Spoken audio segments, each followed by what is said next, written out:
Oral hygiene ज्याची खराब असते त्यांना कार्डिओव्हॅस्क्युलर डिसीजेस, डायबिटीज आणि ज्या प्रेग्नंट फिमेल्स आहेत त्यांना प्री टर्म बेबीज होण्याचे चान्सेस खूप जास्त आहेत. बापरे. तर आपल्याला लक्षात येतं की ब्रश करताना गम्स मधनं ब्लीड होत आहे. Now this is the sign which body is giving us की अरे तुम्ही एकदा दाखवा. पण तरी आपण म्हणतो की नाही बघू, 1-2 दिवस बघू, थोडंसं हळद लावू, थोडीशी मीठ लावू, आणि मग तो एक दिवस तो काळ सुचतो, दात सुचतो किंवा खूप दुखायला लागतो. पण तोपर्यंत ना वेळ गेलेली असते. दात घासणे हा शब्द मला पर्सनली खूप आवडत नाही, कारण आपण भांडे घासत नाहीये, आपण ना दात स्वच्छ करतोय. जेव्हा तुम्ही घासणे म्हणता तर आपोआप तुमच्या ब्रेनला चला खसाखस तसं ते कपडे धुतलं.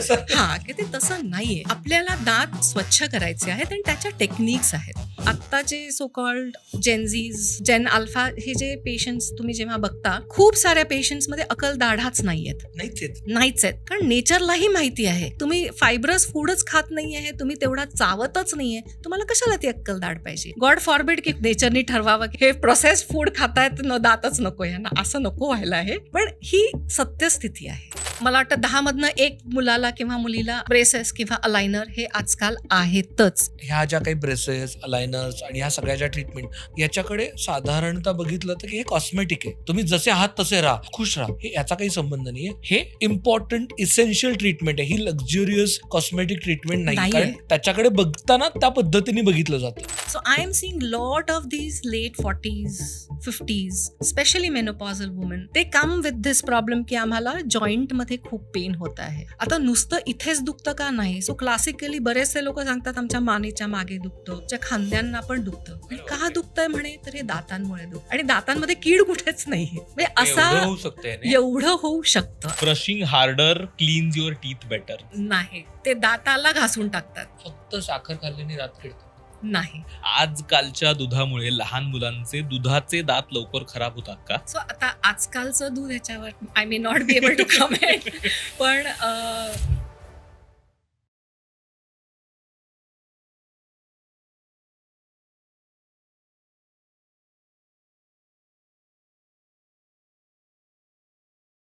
अमुक तमुक फक्त एक यूट्यूब चॅनल नाही, तर ती एक जिज्ञासू लोकांची कम्युनिटी आहे.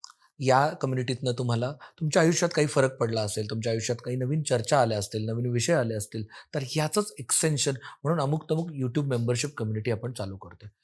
या कम्युनिटीत काय मिळणार आहे, तर तुम्हाला exclusive workshop, in depth conversations, special गेस्टसोबतचे Q&A लाईव्ह सेशन्स आणि बरंच काही. हे जर तुम्हाला हवं असेल तर खाली दिलेल्या जॉईन बटनवरती क्लिक करा आणि ही यूट्यूब मेंबरशिप कम्युनिटी जॉईन करा. हॅलो नमस्कार, तुमच्या सगळ्यांचं मनापासून खूप खूप स्वागत आहे द मुक्तमुक शो म्हणजे स्टार्टच्या या नव्या कोऱ्या एपिसोडमध्ये. आत्ता जर तुम्ही अर्थात सोशल मीडियावरनं खूप रेफरन्सेस येत असतात मला, त्यामुळे प्रत्येक सुरुवात सोशल मीडियावरून होते की तुम्ही बघितलं तर ऑलमोस्ट एव्हरी 4th इन्फ्लुएन्सर तुम्हाला स्माईलबद्दल बोलताना दिसतो, काही अलायनर्सबद्दल बोलताना दिसतो, आणि स्माईल डिझाईनबद्दल बऱ्याचदा आपल्याला दिसतं, आणि कोरियन एस्पेशली कॉस्मेटिक याच्यामध्ये आपल्याला स्माईलचं महत्त्व काय वगैरे वगैरे बऱ्याच गोष्टी दिसतात आणि अर्थात स्माईल डिझाईन म्हणजे दात हा त्यातला महत्त्वाचा पार्ट आहे. सो दातांचं महत्त्व काय आणि स्माईल डिझाईन हे इतकं फक्त कॉस्मेटिक आहे का, त्याचं आपल्या हेल्थशी काही कनेक्शन आहे, आणि अलायनर्स हे आता एक ज्वेलरीचा पार्ट झाला आहे का, ॲक्च्युली त्याचा काहीतरी हेल्थ इम्पॅक्ट आहे, आणि फक्त दातांशी रिलेटेड आहे का, जनरल हेल्थसोबत पण त्याचं कनेक्शन आहे. ह्या सगळ्या गोष्टींवरती बोलायला, याच्याबद्दलचे जे काही मिथ्स आहेत ते सगळे बस्ट करायला आपल्यासोबत आहेत डॉक्टर सोनाली देशमुख मॅम. तुमचं खूप खूप स्वागत आहे. ते गेली 28 वर्ष ऑर्थोडॉन्टिस्ट म्हणून काम करतायत. त्या एका मोठ्या कॉलेजच्या प्रोफेसर आहेत, त्या HOD पण होत्या. त्यांनी हजारो डेंटिस्टना शिकवलेलं आहे ऑर्थोडॉन्टीबद्दल. सो त्यामुळं आपल्याला ॲक्च्युली स्माईल डिझाईन आणि ह्या सगळ्या गोष्टींबद्दलचं इन डेप्थ अंडरस्टँडिंग समजून घेण्याचा आज प्रयत्न करणार. मॅम तुमचं खूप खूप स्वागत आहे. Thank you so much. सगळ्यात आधी ना, ऑर्थोडॉन्टिस्ट हा ऑर्थोडॉन्टिक आणि डेंटोफेशियल ऑर्थोपेडिक्सचा एक स्पेशालिस्ट आहे, आणि ही एक डेंटिस्ट्रीची ब्रँच आहे. Thank you so much. मला सुरुवात अगदी बेसिक प्रश्नापासून खरं तर करायची, म्हणजे ज्यावेळेस आपण मला हा कायम डेंटिस्ट कोणी समोर आले की हा जेन्युइन प्रश्न पडतो की खरंच ओरल हायजीन, डेंटल हायजीन आणि ओव्हरऑल डेंटल हेल्थ इतकी इम्पॉर्टंट असते का? कारण जोपर्यंत आपला दात दुखत नाही आणि तो दुखत नाही म्हणजे 2 दिवस दुखून थांबत नाही आणि मग तो ठणाणाणाना दुखत नाही की आपल्याला काहीही करता येत नाही त्याबाबत, तोपर्यंत आपण डेंटिस्टकडे जात नाही. म्हणजे आपण म्हणजे नॉर्मल आमच्यासारखी माणसं. करेक्ट. तर आम्ही फार निग्लेक्ट करतो. तर एकतर डेंटिस्ट्री, डेंटल हेल्थ, हायजीन हे सगळं इतकं निग्लेक्टेड का आहे आणि ते आपण इतकं निग्लेक्ट करतो कारण ते निग्लेक्टेबल आहे का? सो निग्लेक्ट खरंच आपण खूप करतो.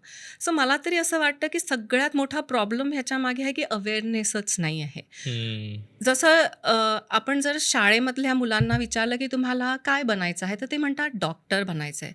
खूपच कमी मुलं म्हणतात की आम्हाला डेंटिस्ट बनायचं आहे, अनलेस त्यांचे पेरेंट्स डेंटिस्ट आहेत किंवा त्यांना डेंटिस्ट्रीचा एक्सपोजर आहे. हो.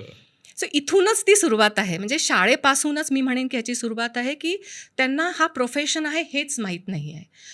Secondly, as you rightly sed, बाकी सगळे अवयव आपण अगदी बीपीचं नेहमी चेक करतो, डायबिटीज चेक करतो, थायरॉईड आहे का, तुम्हाला ब्लड प्रेशर आहे का, सगळं काही बघतो. पण मग दात कधीच आपण स्वतःहून जाऊन चेकअप करत नाही आहे. हो. कारण अवेअरनेस नाही. आणि जसं तू म्हणलास की आपली एक बॉडी ना एक खूप छान फार्मसी आहे, स्वतःचीच एक फार्मसी आहे की दात आणि ओरल कॅव्हिटी त्यातल्या त्यात ही इतकी फॉरगिव्हिंग आहे की तुम्हाला जीभ चावली सपोज, हम्म. एक दिवस दुखतं पण दुसऱ्या दिवशी ते दुखत नाही. हो. हम्म. कारण ती बॉडीची कपॅसिटी आहे की त्याला नीट करायची. पण ह्याचा अर्थ असा आहे का की आपण ते निग्लेक्टच करत ठेवावं? नाही. कारण आजकाल खूप सारे एव्हिडन्सेस पुढे येत आहेत. एक 2024चाच एक मोठा स्टडी आहे, सिस्टमॅटिक रिव्ह्यू आहे की ज्याच्यामध्ये त्यांनी सांगितलं आहे की ओरल हायजीन ज्याची खराब असते त्यांना कार्डिओवॅस्क्युलर डिसीजेस, त्यांना डायबिटीज, आणि ज्या प्रेग्नंट फिमेल्स आहेत की ज्यांची ओरल हेल्थ खरंच खराब आहे त्यांना प्री टर्म बेबीज होण्याचे चान्सेस खूप जास्त आहेत. बापरे. म्हणजे हे आपल्याला कोणी सांगतच नाही किंवा आपल्याला ह्या गोष्टी माहीत नाहीत. हम्म. आता आपण म्हणू की हे असं कसं शक्य आहे, why the oral cavity affect करायला पाहिजे आपल्या बाकीच्या बॉडी हम्म. पार्ट्सला. आपल्याला जसं आपण म्हणतो की आपल्याला गट बायोमियन किंवा गट बॅक्टेरियाज, हो. आजकाल सगळेजण ह्याच्यावर बोलत आहेत. गट बॅक्टेरियाबद्दल बोलत आहेत, बॉडी इन्फ्लमेशनमुळे बद्दल बोलत आहेत, त्याच्यामुळे कसा वेट लॉस होत नाही तुमचा, या सगळ्या गोष्टींवर बोलत आहेत. पण इन्फ्लमेशन हे फक्त गटमध्ये होतं का? नाही. ते स्टार्ट कुठून होतं, आपलं गट कुठून स्टार्ट होतं आहे? आपलं गट हे माउथपासून चालू होतं आहे. सो आपल्या माउथमध्ये हे हजारो काय लाखो बॅक्टेरियाज आहेत. जसं गटमध्ये गुड बॅक्टेरियाज, बॅड बॅक्टेरियाज आहेत, the same bacterias are there in our mouth. Most of them are good bacterias. Hmm. But because we are unaware की आपल्याला नीट ब्रश केलं पाहिजे, आपल्या तोंडामध्ये कुठलंही इन्फ्लमेशन नको, हे आपल्याला माहीत नसल्यामुळे आपले जे काही बॅड बॅक्टेरिया आहेत ते ओव्हरपॉवर करतात. मग ते बिलियन्समध्ये मल्टिप्लाय होतात आणि मग तेच आयदर बाय इंजेक्शन, म्हणजे डायरेक्टली जेव्हा आपण फूड खातो त्याच्याबरोबर ते बॅक्टेरिया आपल्या गटमध्ये जातात, किंवा जेव्हा हे बॅक्टेरिया गम्सच्या बाजूला जातात तर आपल्याला लक्षात येतं की ब्रश करताना गम्समधनं ब्लीड होत आहे. हो. Hmm. Now this is the sign which body is giving us की अरे तुम्ही एकदा दाखवा, उगाचच हे असं ब्लीड होतं हे खरं नाही आहे, हे बरोबर नाही आहे. पण तरी आपण म्हणतो की नाही बघू, 1-2 दिवस बघू, थोडंसं हळद लावू, थोडीशी मीठ लावू, आणि we don't take care of that bleeding. पण तिथूनच मायक्रोवॅस्क्युलर ब्रीच होतं.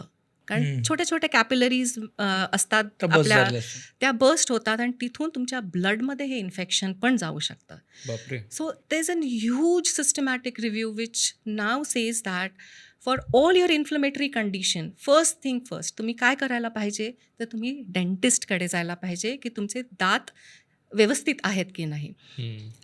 प्रॅक्टिकल एक्झाम्पल जर सांगायचं झालं तर आपण केव्हा जे मोतीबिंदूचं ऑपरेशन जेव्हा करायला हो. आपण जातो हो. तर ते प्रत्येक वेळेला तुम्हाला सांगतात की प्लीज तुम्ही तुमचे दात चेक करून या. का सांगतायत ते तुम्हाला? असं नाही की ओरल कॅव्हिटीचं डायरेक्ट कनेक्शन आहे दातांशी, पण हा जो कनेक्ट आहे इन्फ्लमेशनचा, आणि तिथे पण अगदी नाजूक वॅस्क्युलॅरिटी हो. आहे, तोंडामध्ये पण नाजूक वॅस्क्युलॅरिटी आहे. ते कनेक्ट न होण्यासाठी, म्हणजे सक्सेस होण्यासाठी आय सर्जरीज, तुमच्या दातांमध्ये कुठंही इन्फ्लमेशन, हिरडीमध्ये इन्फ्लमेशन किंवा दातांमध्ये कॅव्हिटी नसायला पाहिजे. हा एवढा मोठा कनेक्ट आहे.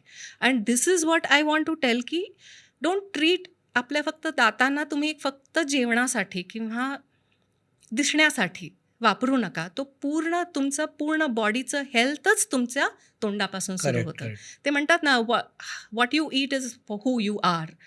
तर how you eat, how you take care of that organ from where you are eating, तेच तुमचं मेन पूर्ण एक अँटी इन्फ्लमेटरी पाथवे तयार करू शकतं, असं मी म्हणू शकते. मला फक्त थोडंसं त्याच प्रश्नावरती एकदा जायचं आहे. ते म्हणजे तुम्ही आता कार्डिओव्हॅस्क्युलर आणि डायबिटिक या दोन्हीचा सुद्धा दाताशी संबंध आहे. म्हणजे मला गट तर लॉजिकली कळतंय की काय सेम गेटवे आहे आणि मग जे खाणार आहे तेच पोटात आणि इंटेस्टाईन्समध्ये जाणार आहे, तर त्याचं कनेक्शन लक्षात येतं. पण हार्टचा आणि डायबिटीसचा दातांशी काय संबंध? दातांपेक्षा हिरड्यांशी जास्त मी म्हणेन संबंध आहे. जेव्हा तुम्हाला जर पायोरिया असेल किंवा पेरिडॉन्टल डिसीज ज्याला म्हणतात, म्हणजे गम्सच्या आजूबाजूला जो प्लाक तयार होतो, आपण जर एक जीभ फिरवली दातांवर आणि आपल्याला जर असं एक लेअर जाणवली, पांढरी लेअर युजली आपल्याला दिसते, तर ती जर जाणवली तुम्हाला, याचा अर्थ आहे तिथे प्लाक आहे. So what is plaque? Plaque म्हणजे मिलियन्स अँड ट्रिलियन्स बॅक्टेरियाज त्या एवढूशा प्लाकमध्ये आहेत. तर ते प्लाक कंटिन्युअसली तुमच्या गम्सला किंवा तुमच्या हिरडीला टच होऊन तिथं इन्फ्लमेशन क्रिएट करतात. आणि तिथूनच म्हणजे बॅक्टेरियल एंडोकार्डायटिस हा तुमच्या गम्सपासून सुद्धा होऊ शकतो. डायबिटीसचा असा संबंध आहे की इन्फ्लमेशन कुठंही असलं तरी तुमचं ब्लड शुगर वाढू शकते. ती असं नाही आहे की तुमच्या नीमध्ये दुखते आणि इन्फ्लमेशन जास्त आहे म्हणून तुमची शुगर वाढू शकते. तो तसा प्रकार नाही आहे. पण दिस इज बिकॉज इन्फ्लमेटरी मार्कर्स जे आहेत ते रिलीज होतात तुमच्या ब्लडमध्ये, कारण इथे वॅस्क्युलॅरिटी आहे. बरोबर. म्हणजे आपण आता हे पोटातनं गट नाही म्हणत आहे, तिथे तर गडबड होतेच होते. That is also creating inflammatory markers जे आपल्याला सिक्रीट होतात आणि त्याच्या थ्रू मग हे डायबिटीसला पण प्रॉब्लेम देतात. असा हा मोठा स्टडी आहे, journal of environmental and public health 2024चा डॉक्टर लॉरेनचा हा स्टडी आहे. आणि म्हणजे आय ओपनर आहे हे. आणि लोकांनी हे लक्षात घ्यायला पाहिजे की बॉडीचं इन्फ्लमेशन कमी करायला आपण बाकी अँटी इन्फ्लमेटरी डाएट खातो, बाकी आपण सगळं एवढं पाणी प्यायला पाहिजे. दातांची आधी काळजी घ्या, इथूनच सुरुवात करा. तुम्ही म्हणाल त्याच्यावर मला आत्ता ॲक्च्युली हे जाणवतं की आपण जेव्हा कधी इन्फ्लमेशन जास्त आहे किंवा इन्फेक्शन कमीच होत नाही आहे, तेव्हा काय करतो, आपण ब्लड टेस्ट करतो, आपण युरिन टेस्ट करतो. आणि बऱ्याचदा जाणवतं की अरे, किंवा ताप आला तरी डॉक्टर काय म्हणतात, नॉर्मल पॅरासिटामॉलनी कमी येत नाही, युरिन इन्फेक्शन झालं आहे का बघ, ॲक्ने झालं आहे का बघ, हे चेक करतो. पण कधीच कोणीच डेंटल इन्फेक्शन म्हणजे दातात तोंडामध्ये काही प्रॉब्लेम झाला आहे का हे कधीच बघत नाही. कारण बऱ्याचदा डायरेक्ट कनेक्शन असतं युरिन इन्फेक्शनशी. आय थिंक जर युरिन इन्फेक्शन म्हणजे आउटपुटसोबत जर प्रॉब्लेम असेल तर इन्फेक्शन होतं, तसंच इनपुटसोबत प्रॉब्लेम असेल तरी इन्फेक्शन होणार. This is the gateway of your health. Correct, very correct word, gateway of your health. आयुर्वेदामध्ये पण याला खूप इम्पॉर्टन्स दिलेला आहे.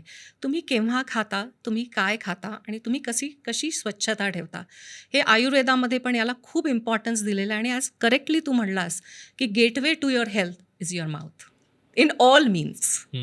त्यामुळं आपण दात घासणं हे फक्त तोंडाचा वास न येणं एवढ्यासोबत कनेक्टेड नाही आहे. त्यांनी तुमचं म्हणजे तुम्हाला बाकी इन्फ्लमेशन, डायबिटीज, ताप न येणं, ह्या सगळ्या गोष्टी, इन्फेक्शनशीही कनेक्शन आहे. सो दात घासण्याबद्दलच म्हणजे डेंटल हायजीन म्हटलं की पहिला आणि शेवटचा मी दात घासतो, संपला विषय. दात घासणं किती महत्त्वाचं आहे आणि त्याच्या महत्त्वाचं म्हणजे कसे दात घासले पाहिजेत. कारण 10 सेकंदात खर्र झालं चालतं का, म्हणजे चहा झालाय, चहा टाकून उकळून बाहेर येईपर्यंत माझं दात घासून झालेलं पाहिजेत, एवढंच चालतं. चहा होतेपर्यंत, चहा झाला अरे चहा गार होईल मग पटकनी दात घासलं झालं, एवढं चालतं का? किंवा काय लोक खूप वेळ म्हणजे ब्रश तोंडात ठेवून चक्कर मारायला जातात. ते खूप छान प्रश्न आहे आणि याचं उत्तर बरेच जण शोधत आहेत. पण जे जनरल कन्सेन्सस आपण म्हणतो लिटरेचरमध्ये जे काही आहे, सो दोनदा आणि सगळ्यात आधी ना मला हे सांगायचं आहे की दात घासणे हा शब्द मला पर्सनली खूप आवडत नाही. कारण आपण भांडे घासत नाही आहे, आपण ना दात स्वच्छ करतो आहे. जेव्हा तुम्ही घासणे म्हणता तर आपोआप तुमच्या ब्रेनला एक की चला खसाखस घासू, तसं ते कपडे नाही. धुतल्यासारखं. हां, किंवा भांडे धुसल्यासारखे, ते तसं नाहीये. आपल्याला दात स्वच्छ करायचे आहेत आणि त्याच्या टेक्निक्स आहेत. एकतर त्याचं खूप आता कंट्रोवर्सी आहे की तुम्ही सॉफ्ट ब्रश वापरायला पाहिजे की हार्ड ब्रश वापरायला पाहिजे की medium brush. On and average जे नॉर्मल साधारण जे लोक आहेत ज्यांना अदरवाईज ॲडवाईस केलेला आहे, त्यांनी हा मीडियम ब्रश वापरलेला कधीही, मीडियम ब्रिसल्स ब्रशमधला मीडियम ब्रिसलचा ब्रश वापरलेला कधीही चांगला. तर दात स्वच्छ करताना आपण जे फक्त आडवं ब्रश करतो, जे असं आणि असं करतो, ते न करता आपल्याला गम्स टुवर्ड्स द टीथ, म्हणजे हिरडीपासून दात एक अँगल ठेवून आपल्याला हळूहळू तो स्ट्रोक द्यायचा आहे. आता तो फक्त समोरच्या जाताना द्यायचा आहे का नाही, मेजर इम्पॉर्टंट आपले मागचे दात आहे जिथून आपण खातोय, मग तिथे पण तो स्ट्रोक द्यायचा आहे. सेकंड, जिथून आपण खातो त्या भागाला पण वर खाली दोन्हीकडनं. थर्ड मोस्ट इम्पॉर्टंट, आतून जिभेच्या बाजूला आपण कधीच ब्रश करत नाही, म्हणजे खूप लोक नाही करत, आणि तिथे सगळ्यात जास्त ते टार्टर प्लाक जमा तिथे होतं, आणि मग तिथे म्हणून ब्रश करणं खूप गरजेचं आहे. आणि of course tongue cleaning is also important. पण हे सगळं करत असताना ना, घासणे जर हा शब्द आपण काढून टाकला तर नॉर्मल जी आपली एक फोर्स आहे त्याच फोर्सनी हे केलं पाहिजे. खसाखस नाही करायला पाहिजे. 2 टाईम ब्रशिंग इज मस्ट. म्हणजे तुम्ही सकाळी उठल्यावर ब्रश करा आणि रात्री झोपायच्या आधी ब्रश करा. रेकमेंडेशन असं आहे की नुसतं ब्रश करून आपलं दातांचं क्लिनिंग होत नाही, कारण आपल्याला समजायला पाहिजे की आपले दात असे 2 जुळलेले आहेत सगळे दात आपले. सो दातांच्या मध्ये पण क्लिनिंग हे खूप इम्पॉर्टंट Correct. असतं. सो त्याच्यासाठी व्हेरी कॉमनली युज्ड इज उदबत्तीची काडी घरातली, टूथपिक. ह्या प्लीज वापरू नका. त्यातल्या त्यात जर प्लास्टिकची असेल टूथपिक तर मी एकदा हो म्हणेन, अगदीच जर कुठं काही दुसरं सापडलं नाही तर. पण जी लाकडी Wooden येते. वुडन येते ती थोडीशी अवॉइड करायला पाहिजे, कारण आपण जेव्हा तिला पुश करतो सो आपण हे विसरतो आहे की आपल्या दातावर एक ना जिंजाव्याचं आवरण आहे, म्हणजे गम्सचं आवरण आहे. तुम्ही त्या आवरणाच्या आतमध्ये पण तुमचं फूड पार्टिकल पुश करू शकता, किंवा तिथे जर काही इन्फ्लमेशन असेल ते तुम्ही अजून पुश करताय आतमध्ये. So best way is to use a floss. आता फ्लॉस म्हणजे एक तो मेडिकेटेड धागा येतो, हो. तो धागा तुम्ही हाताने पण करू शकता किंवा त्याचे होल्डर्स असतात त्यांनी पण करू शकता. आता रोजच करायला पाहिजे का, तर असं नाही आहे, खूप जरुरी नाही आहे. पण आठवड्यातनं 3दा तरी मी म्हणेन की फ्लॉस करणं खूप कठीण आहे होते. खूप कठीण. गिव्हअप केलं तर ट्राय करून. सो जर ज्याला फ्लॉस करणं खूप कठीण आहे तर आता नवीन इक्विपमेंट्स आलेले ज्याला वॉटर फ्लॉसर म्हणतात, तुम्ही वॉटर फ्लॉसर यूज करू शकता. दॅट इज आणि- equally that is equally good as compare to the flossing. पण आणि फ्लॉसिंग, वॉटर फ्लॉसर सगळ्यात जास्त तुम्ही केव्हा केलं पाहिजे, जेव्हा तुम्ही खूप स्टिकी फूड खाल्लेलं आहे. म्हणजे तुम्ही आता अगदी पिझ्झा खाल्ला, चीझी पिझ्झा खाल्ला, तुम्ही 101% तुम्ही फ्लॉस केला पाहिजे.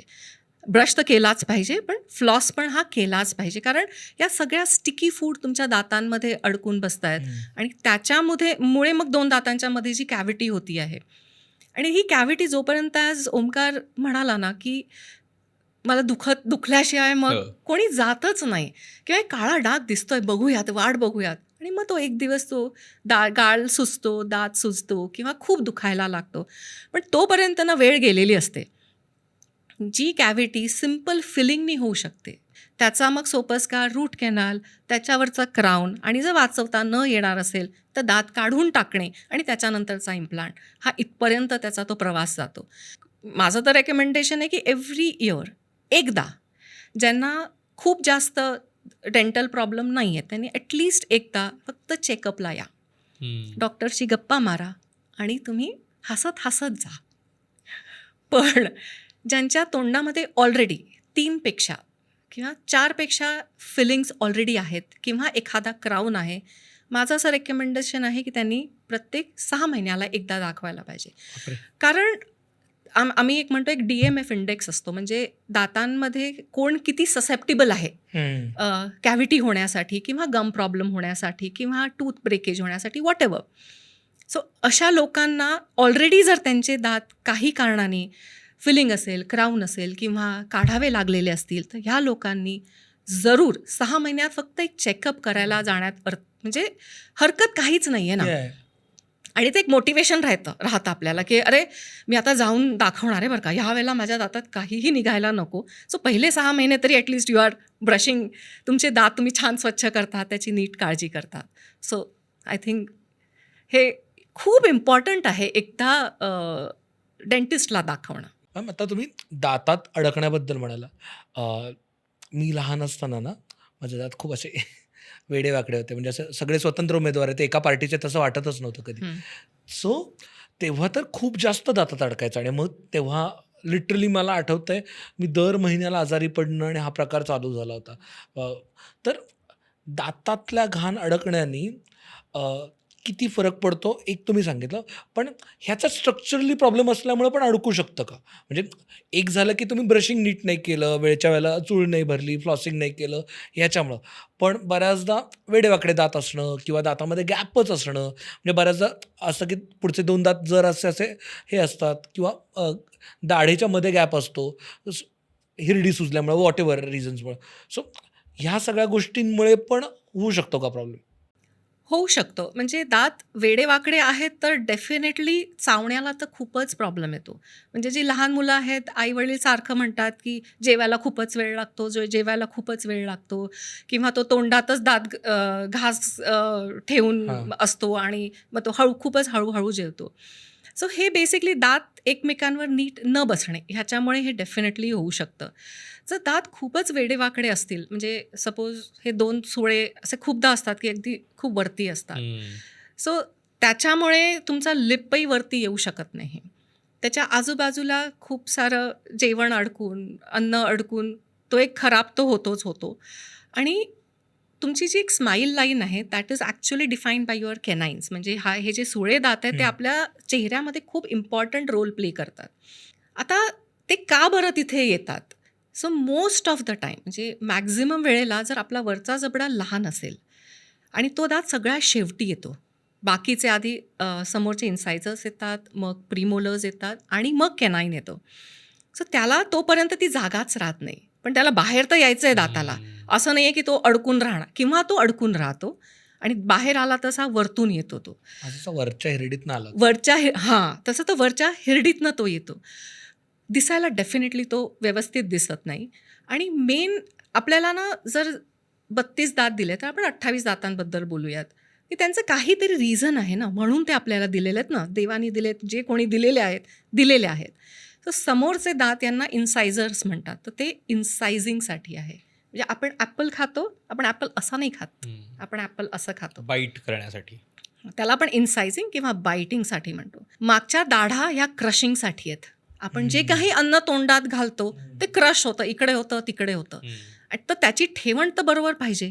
जर ती एक दुसऱ्यावर त्याची ठेवणच नीट नसेल, जर वरचा जबडा छोटा असेल, तो क्रॉस बाईटमध्ये असेल, तर आपलं नीट अन्न म्हणजे ते अशावर असं नाही गेलं, ते असं झालं तर क्रशच नाही होणार. क्रशच नीट होणार नाही. क्रश होईल पण ते नीट होणार नाही.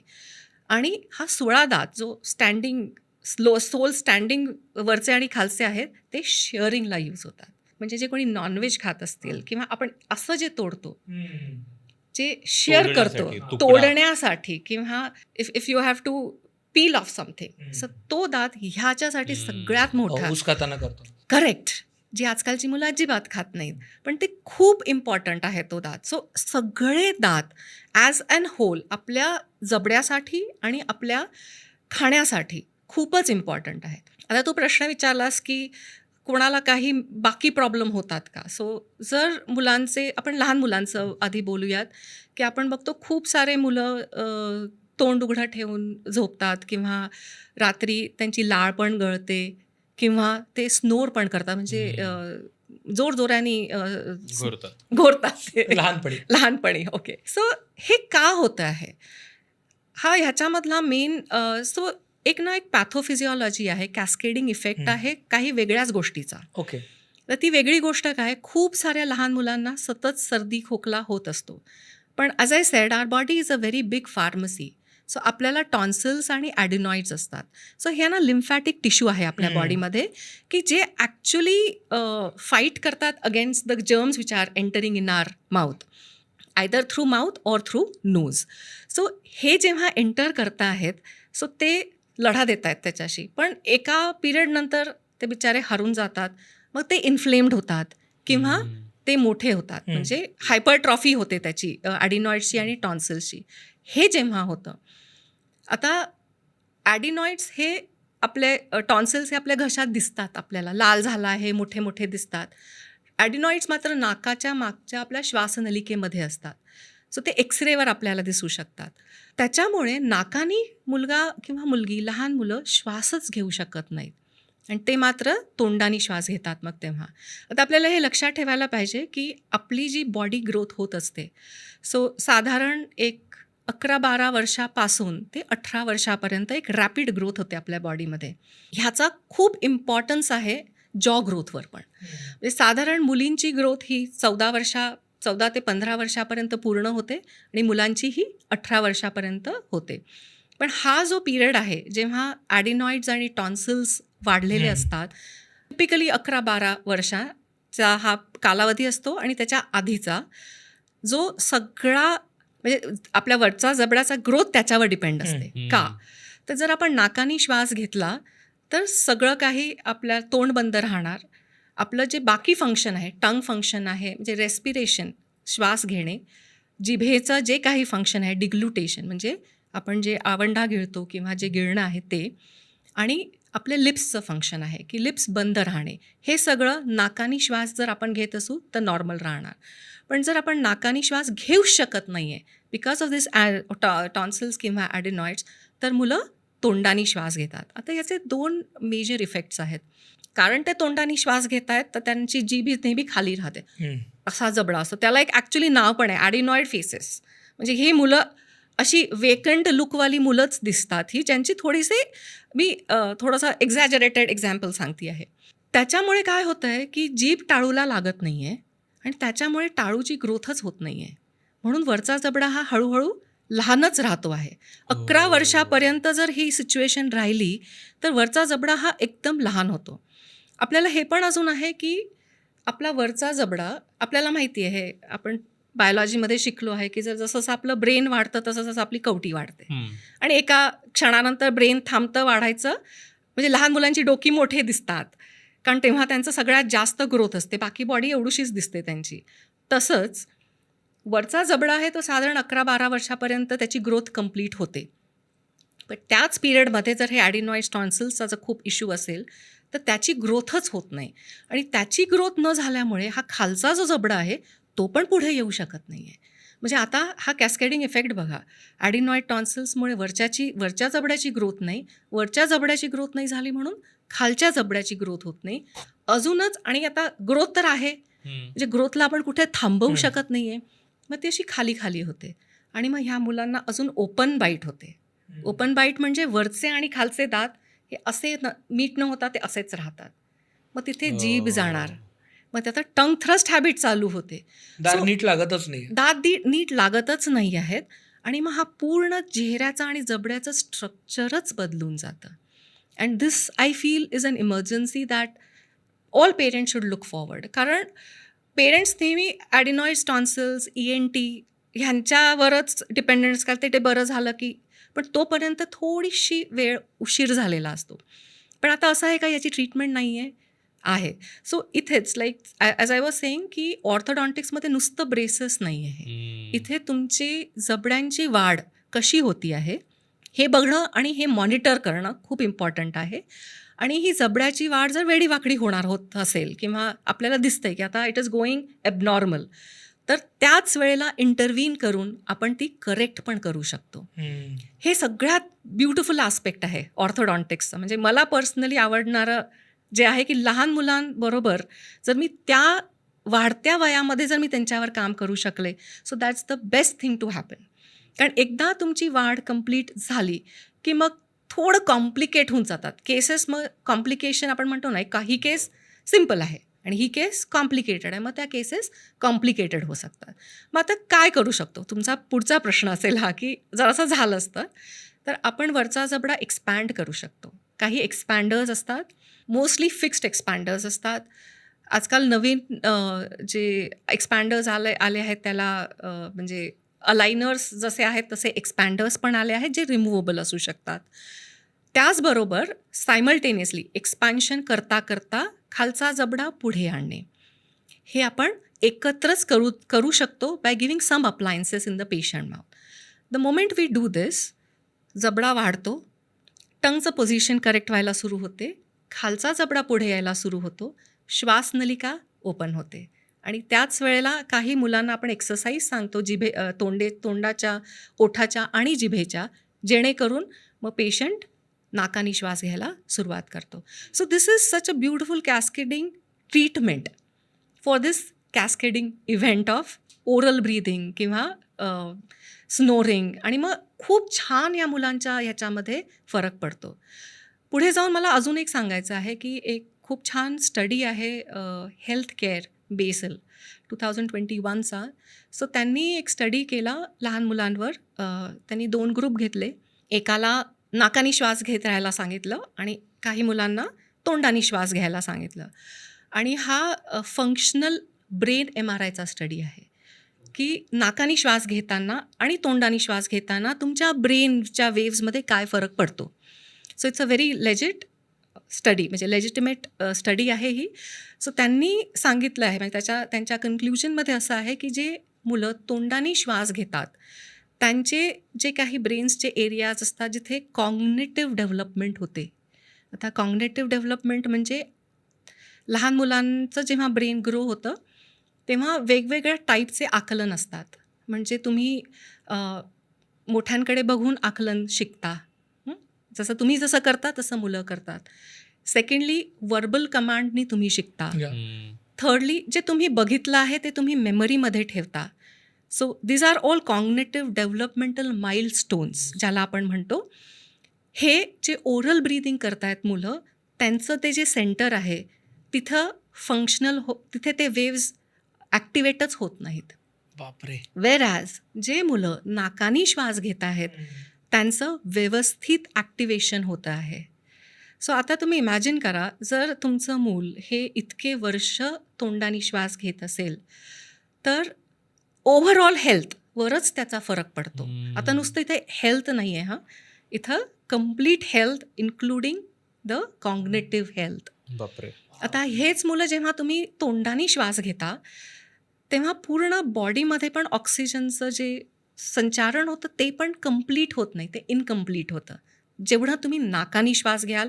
कारण नाकानी श्वास हा डायरेक्ट तुमच्या लंग्समध्ये जाणार आहे, पण तोंडानी श्वास जो आहे तो मात्र लंग्स प्लस पोटातही जाणार आहे. सो ही मुलं युजली स्पोर्ट्समध्ये थोडंसं काकू करतात, PTच्या पिरियडला मला बरं नाही आहे, मी बसून राहतो, असं जेव्हा पण होतं ना की मुलं म्हणतात की मला खूप दमायला होत आहे. आणि ह्याची पुढची स्टेज जी आहे त्याला म्हणतात OSA, ऑब्स्ट्रक्टिव्ह स्लीप ॲपनिया, की जेणेकरून मुलं रात्री नीट श्वास घेऊ शकत नाही आहेत, ती सारखी उठतात.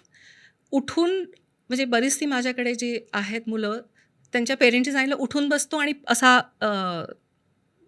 नमस्कार करण्याच्या पोझिशनमध्ये म्हणजे वज्रासनात बसून पुढे वाकून झोपतो की त्यांना तेव्हा ते बरं वाटतं, त्यांचं थोडंसं चेस्ट ओपन होत असेल किंवा मग पालथा झोपून त्याला थोडंसं बरं वाटतं. ह्याच मुलांना स्पोर्ट्समध्ये अजिबात म्हणजे इंटरेस्ट आहे, पण त्यांच्या लक्षात येते की मला तर श्वासच पुरत नाही आहे. Day time sleepiness. बापरे, हे मला माझं पूर्ण बालपण दिसतंय. जेन्युनली एक्झॅक्टली हे घडलंय माझ्या बाबतीत. मी PTच्या क्लासला बाहेर बसायचो, मला जमायचं नाही, पळायला लागलं ती दम लागायचा आणि मला स्पोर्ट्समध्ये इंटरेस्ट आहेच, पण कधीच काहीच जमलं नाही. म्हणजे मला असं वाटतं की मग बायोलॉजिकली फिट नाही आहे. आत्ता कळतंय की हे नाही, तुझ्यात माउथ ब्रीदिंगमुळे ते होतं. पण ह्या ज्या टेल गोष्टी आपण ज्याला म्हणतो ना की हे जे साईन्स आहेत, हे सिम्पटम्स जे दिसत आहेत आपल्याला, ते पेरेंट्सनी खूप लक्षपूर्वक बघणं गरजेचं आहे. म्हणजे मुलं सारखं त्यांना खूप झोप येते, शाळेमध्ये कंप्लेंट येतात की हा क्लासमध्ये झोपतो, पण तो बिचारा त्याचा प्रॉब्लेम नाही आहे, तो त्याला श्वास घेता येत नाही त्याचा हा प्रॉब्लेम आहे. आणि ऑफकोर्स मेमरी लॅप्सेस खूप असतात ह्या मुलांमध्ये, कारण जे शिकलं आहे ते स्टोअर करण्याची जी वेव आहे किंवा जो मेंदूचा जो भाग आहे तोच ॲक्टिवेट होत नाही आहे. सो हा खूपच मोठा म्हणजे आय थिंक शार्दूलला खूपच एकदम बालपण आठवलेलं आहे त्याचं, पण हे खूप जेन्युइन आहे आणि हे खरं आहे. कारण मला आठवतं माझ्या आयुष्यात 7वी पर्यंत मला हे सगळे प्रॉब्लेम होते. 7वीत मला ब्रेसेस लावले, एक्सपॅन्डर पण लावले होते. हे सगळं झाल्यानंतर मला आठवतं की 8वी नंतर त्याचं असा 180 डिग्री डिफरन्स, म्हणजे डिफरन्स माझं आयुष्य बदललं. कारण का एकतर बाईट नीट व्हायला लागला. मी सतत आजारी पडायचो. म्हणजे लिटरली महिन्याला 1-2दा मला अँटिबायोटिक्स लागायचे. एवढा आजारी पडत होतो मी. द्यायला नाही पाहिजे तेवढे अँटिबायोटिक्स, बट स्टिल तेव्हा अचानक त्याच्यानंतर मला वर्षातनं एकदा आजारी पडायला लागलो. म्हणजे असा जमीन आसमानचा फरक पडलेला मला आठवतोय व्यवस्थित. सो हे खरं आहे आणि म्हणजे जे कोणी पेरेंट्स ऐकत असतील त्यांनी हे खूप नीट काळजीपूर्वक बघायला पाहिजे. म्हणजे जर तुमचं मूल घोरत असेल किंवा तोंड उघडं ठेवून झोपत असेल तर ताबडतोब एक कन्सल्ट तर करूनच घ्यायला पाहिजे. आणि ना हे ना हॅबिट आहे. मग ओरल ब्रीदिंग बिकम्स अन हॅबिट. जसं थंब सकिंग, आधी आपण लहान आहे राहू दे म्हणतो आणि त्याच्यानंतर मग तो 12 वर्ष 13 वर्षपर्यंत पण अंगठा चोखतो, कारण ती हॅबिट व्हायला लागते. आणि हॅबिट सोडणे किंवा सोडवणे हा खूप मोठा कार्यक्रम आहे. मला यालाच आता आपण दात वेडेवाकडे असण्याबद्दल बोललो. कशामुळे हे दात वेडेवाकडे येतात? म्हणजे एकतर हे कळतंय की त्याच्यामुळे काय काय कॉम्प्लिकेशन्स होतात, मग त्याच्यामुळे टॉन्सल्सवर काय परिणाम होतो, जबड्याची डेव्हलपमेंट होत नाही आणि नंतर इतर आजारपण, हे सगळं त्याची पुढची शृंखला तर कळली. पण मुळातच हे दात वेडेवाकडे काय येतात? म्हणजे काय? ह्यात काही जेनेटिकल रोल आहे का? लहानपणीचे काही सवयी आहेत का? की किंवा काय कमी म्हणजे खूप उशिरा फूड इंट्रोड्यूस केलं, सॉलिड फूड, हे काही कारण आहे का? फार वेळ तोंडात घास ठेवतात, म्हणजे कशामुळे दात वेडेवाकडे येतात? 2-3 ह्याच्यात रिझन्स आहेत. सगळ्यात पहिले तर जेनेटिक्स किंवा हेरिडिटी ज्याला आपण म्हणतो, की आई वडला दोघंही ऑर्थोडॉन्टिक ट्रीटेड जर असतील तर definitely children will need a orthodontic treatment. याचाच अर्थ काय आहे की जबडा आणि दात ह्याच्यामध्ये डिस्प्रपोर्शन होतं. म्हणजे सपोज जबडा आईकडनं आला आहे आणि दात मात्र वडिलांकडनं आले आहेत, जे खूप मोठे मोठे आहेत. सो त्या दातांमध्ये हा जबडा, या जबड्यामध्ये ते दात फिट होणं डिफिकल्ट आहे. सो ही हेरिडिटी आहे. आता हा खूप प्रश्न मला बरेच पेशंट विचारतात त्यांचे, की आमचे आजी आजोबा, आमचे आई वडील यांचे एवढे वेडेवाकडे दात नव्हते, मग आत्ताच्याच पिढीचे का यायला लागलेले आहेत. There is something called as a genetic melting pot theory. असं राहिलंच नाही आहे ना, की the marriages are not happening within the community. खूप ग्लोबल झालेलं आहे. म्हणजे आधी फक्त ग्लोबल सेग्रिगेटेड मेल्टिंग पॉट होता, आता ग्लोबल मेल्टिंग पॉट झालेला आहे हा. कारण एनीबडी कॅन मॅरी एनीबडी. सो हा हेरिडिटी आणि जेनेटिक्सचं प्रीडिस्पोजिशन हे वेगळंच अजून एक दिसायला लागलं आहे आपल्याला. Secondly food habits. आपले जे पूर्वज होते किंवा अगेन एक मोठा स्टडी आहे ऑस्ट्रेलियामधले जे ॲबओरिजिनल्स असतात, ट्रायबल ओरिजिनल ऑस्ट्रेलियन्स खरं तर. ओरिजिनल आत्ताचे जे ते खोटे. सो ओरिजिनल ऑस्ट्रेलियनचे जे म्हणजे ते इन्व्हेडर्स आहेत, ते इन्व्हेडर्स. करेक्ट. त्यांचे जेव्हा कवट्या सापडल्या आणि त्यांचं जेव्हा त्यांनी स्टडी केलं, कोणालाही कॅव्हिटी नव्हत्या, कोणाचेही दात पडलेले नव्हते आणि सगळ्यांना 32चे 32 दात होते अक्कल दाढांपासून. पण एक खासियत होती की सगळ्यांचे दात मात्र घासले गेलेले होते, म्हणजे अट्रिजन झालं होतं दातांचं. पण तरी पण त्यांना प्रॉब्लेम काही नव्हते. मग आजकालच हे प्रॉब्लेम्स का यायला लागलेले आहेत? सो अट्रिजन आपल्याला काय सांगतं आहे की कोर्स फूड हॅबिट. म्हणजे कोर्स फूड म्हणजे अगदीच तुम्ही कंदमुळं घेऊन खा असं कोणी म्हणत नाही आहे, पण फायब्रस फूड. सो आज आपण आपल्या मुलांना कितपत फायब्रस फूड देतो आहे? आपण सगळं काही पेस्ट मिक्सरमधनं किंवा ब्लेंडरमधनं काढून पोरांना खाऊ घालतो आहे. सो त्यांचे जे मसल्स आहेत, आपल्या सगळ्यांकडे मोस्टली महाराष्ट्रीयन फॅमिलीजमध्ये आपण एक उष्टावण असतं किंवा अन्नप्राशन एक केलं जातं साधारणपणे 6व्या महिन्यामध्ये. एक छान परंपरा आहेत आपल्या इथे. ज्या काही इंडियन व्हॅल्यूज आणि इंडियन परंपरा आहेत त्याला काहीतरी कारण आहे. का तर त्या 6व्या महिन्यामध्ये बाळाला थोडंसं सेमी सॉलिड फूड द्यायला सुरुवात करतात, त्यालाच अन्नप्राशन म्हणतात. तोपर्यंत मोस्टली लिक्विड, सेमी लिक्विड असं टाईपचं फूड आपण त्यांना देत असतो. ब्रेस्ट मिल्कच असतो. हां, 2 दात साधारण खालचे आलेले असतात, वरचे दात यायला सुरुवात झाली असते, हिरड्या खूप टणक झालेल्या असतात, कारण आता सगळे दात, दुधाचे दात यायला तयार झालेले असतात 6व्या महिन्यापर्यंत. सो त्याचं काम काय आहे की आता मुलांनी चावायला पाहिजे. चावलं तर आपले हे जे सगळे स्नायू आहेत तर ते पण, म्हणजे मसल्स आहेत, I mean to see the muscles, ते पण ॲक्टिवेट व्हायला पाहिजे. ते ॲक्टिवेट झाले तरच आपलं हाडांची ग्रोथ होणार आहे. सिम्पल आहे ना. बरोबर. जे स्पेसमध्ये लोक जातात बिकॉज तिथेही जाऊन ते एक्सरसाइज करतात. का तर मसल ॲक्टिव्हेशन नाही झालं तर त्यांचा बोन लॉस होतो. म्हणजे त्यांना ऑस्टिओपोरोसिस टाईप होतं. So एवढं नाही मी म्हणते, पण ह्याचा एवढा इम्पॉर्टन्स आहे की आपण जर चावलंच नाही तर आपल्या बोनची पण ग्रोथ होणं खूप डिफिकल्ट आहे. आणि ती बोन ग्रोथ तर खूप इम्पॉर्टंट आहे आपल्याला. दातांचा काम मिक्सरला करायला लावू नका. अगदीच नाही.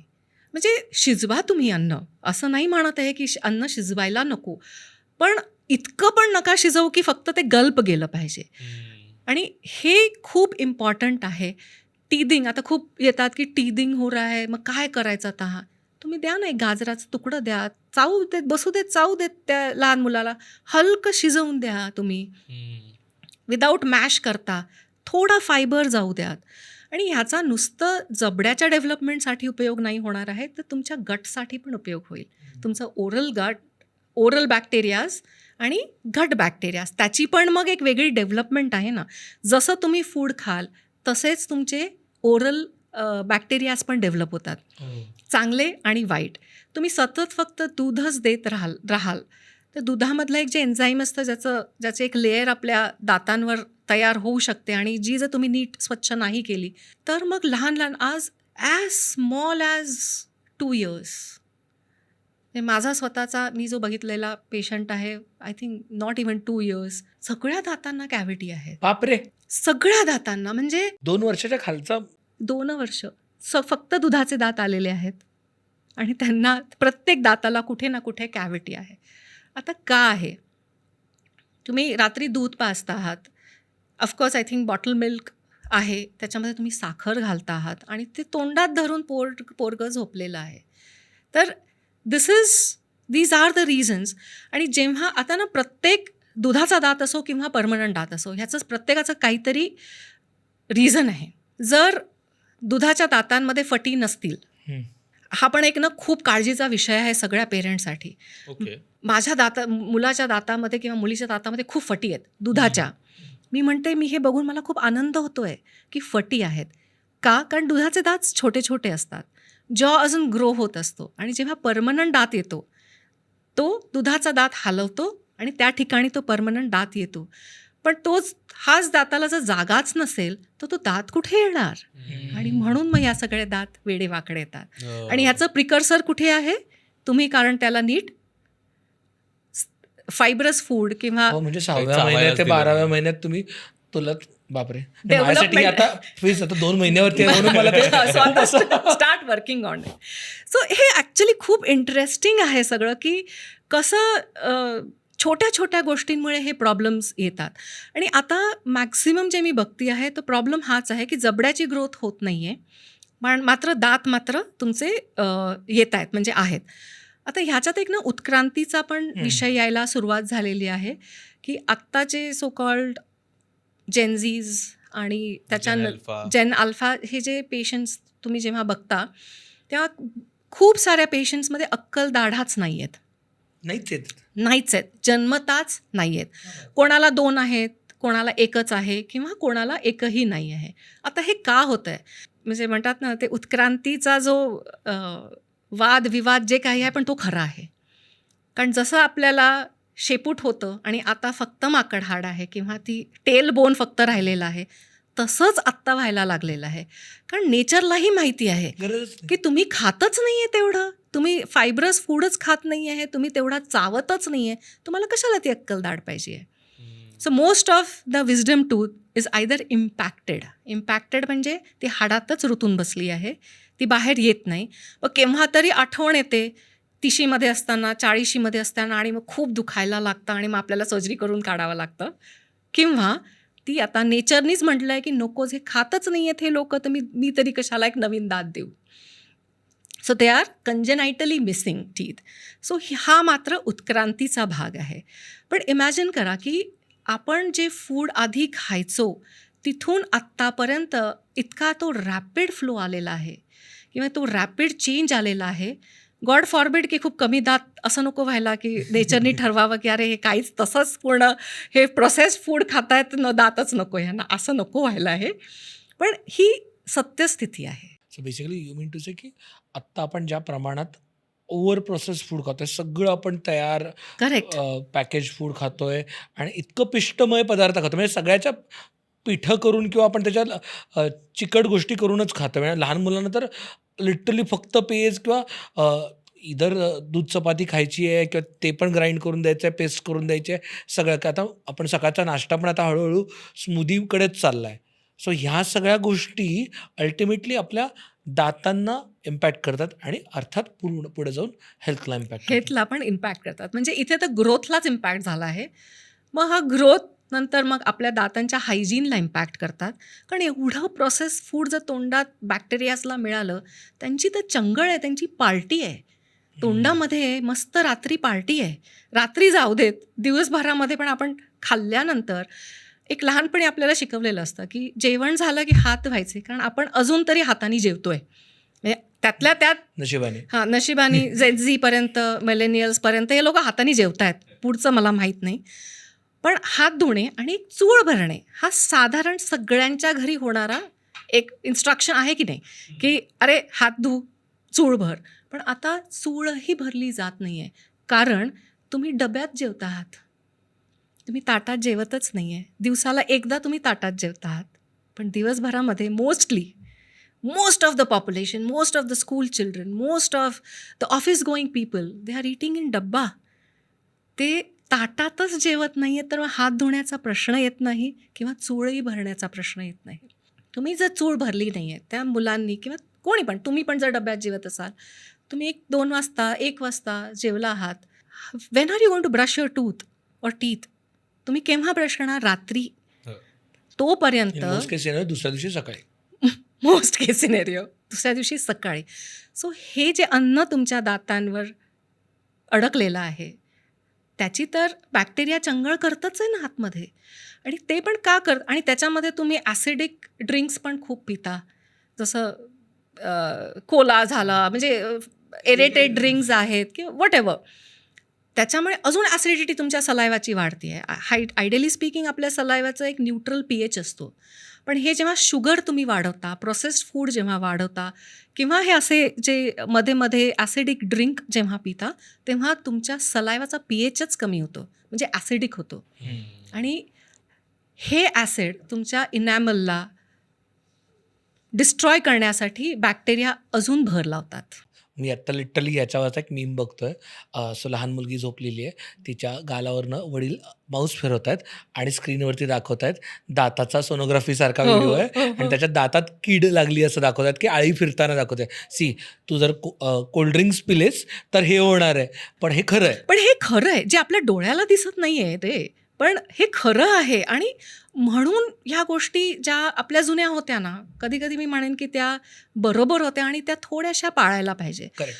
पण मग आता मला विचारतो, "अरे, आमचं मुलं तर शाळेमध्ये असतात, मग काय करायचं?" मग मी सिम्पल त्यांना सांगते की एक तर पाणी भरपूर द्या त्यांना. मुलं आजकाल पाणी पण पित नाही. त्याच्या म्हणजे इथे पण बसलेले बहुतेक पित नसतील, नाही, नाही, पण भरपूर नाही, भरपूर भरपूर पाणी देतो. पण पाणी खूप इम्पॉर्टंट आहे, कारण लगेच तुमचा सलायवाचा pH तो खाली आणतं. नसेल ना तुम्हाला गुळणा करायला कुठे जागा, तर पाण्याचा घोट घ्या, तोंडातच खुळखुळ गुळणा करा आणि ॲटलिस्ट थोडं तरी तुमचं क्लिनिंग होईल दातांचं.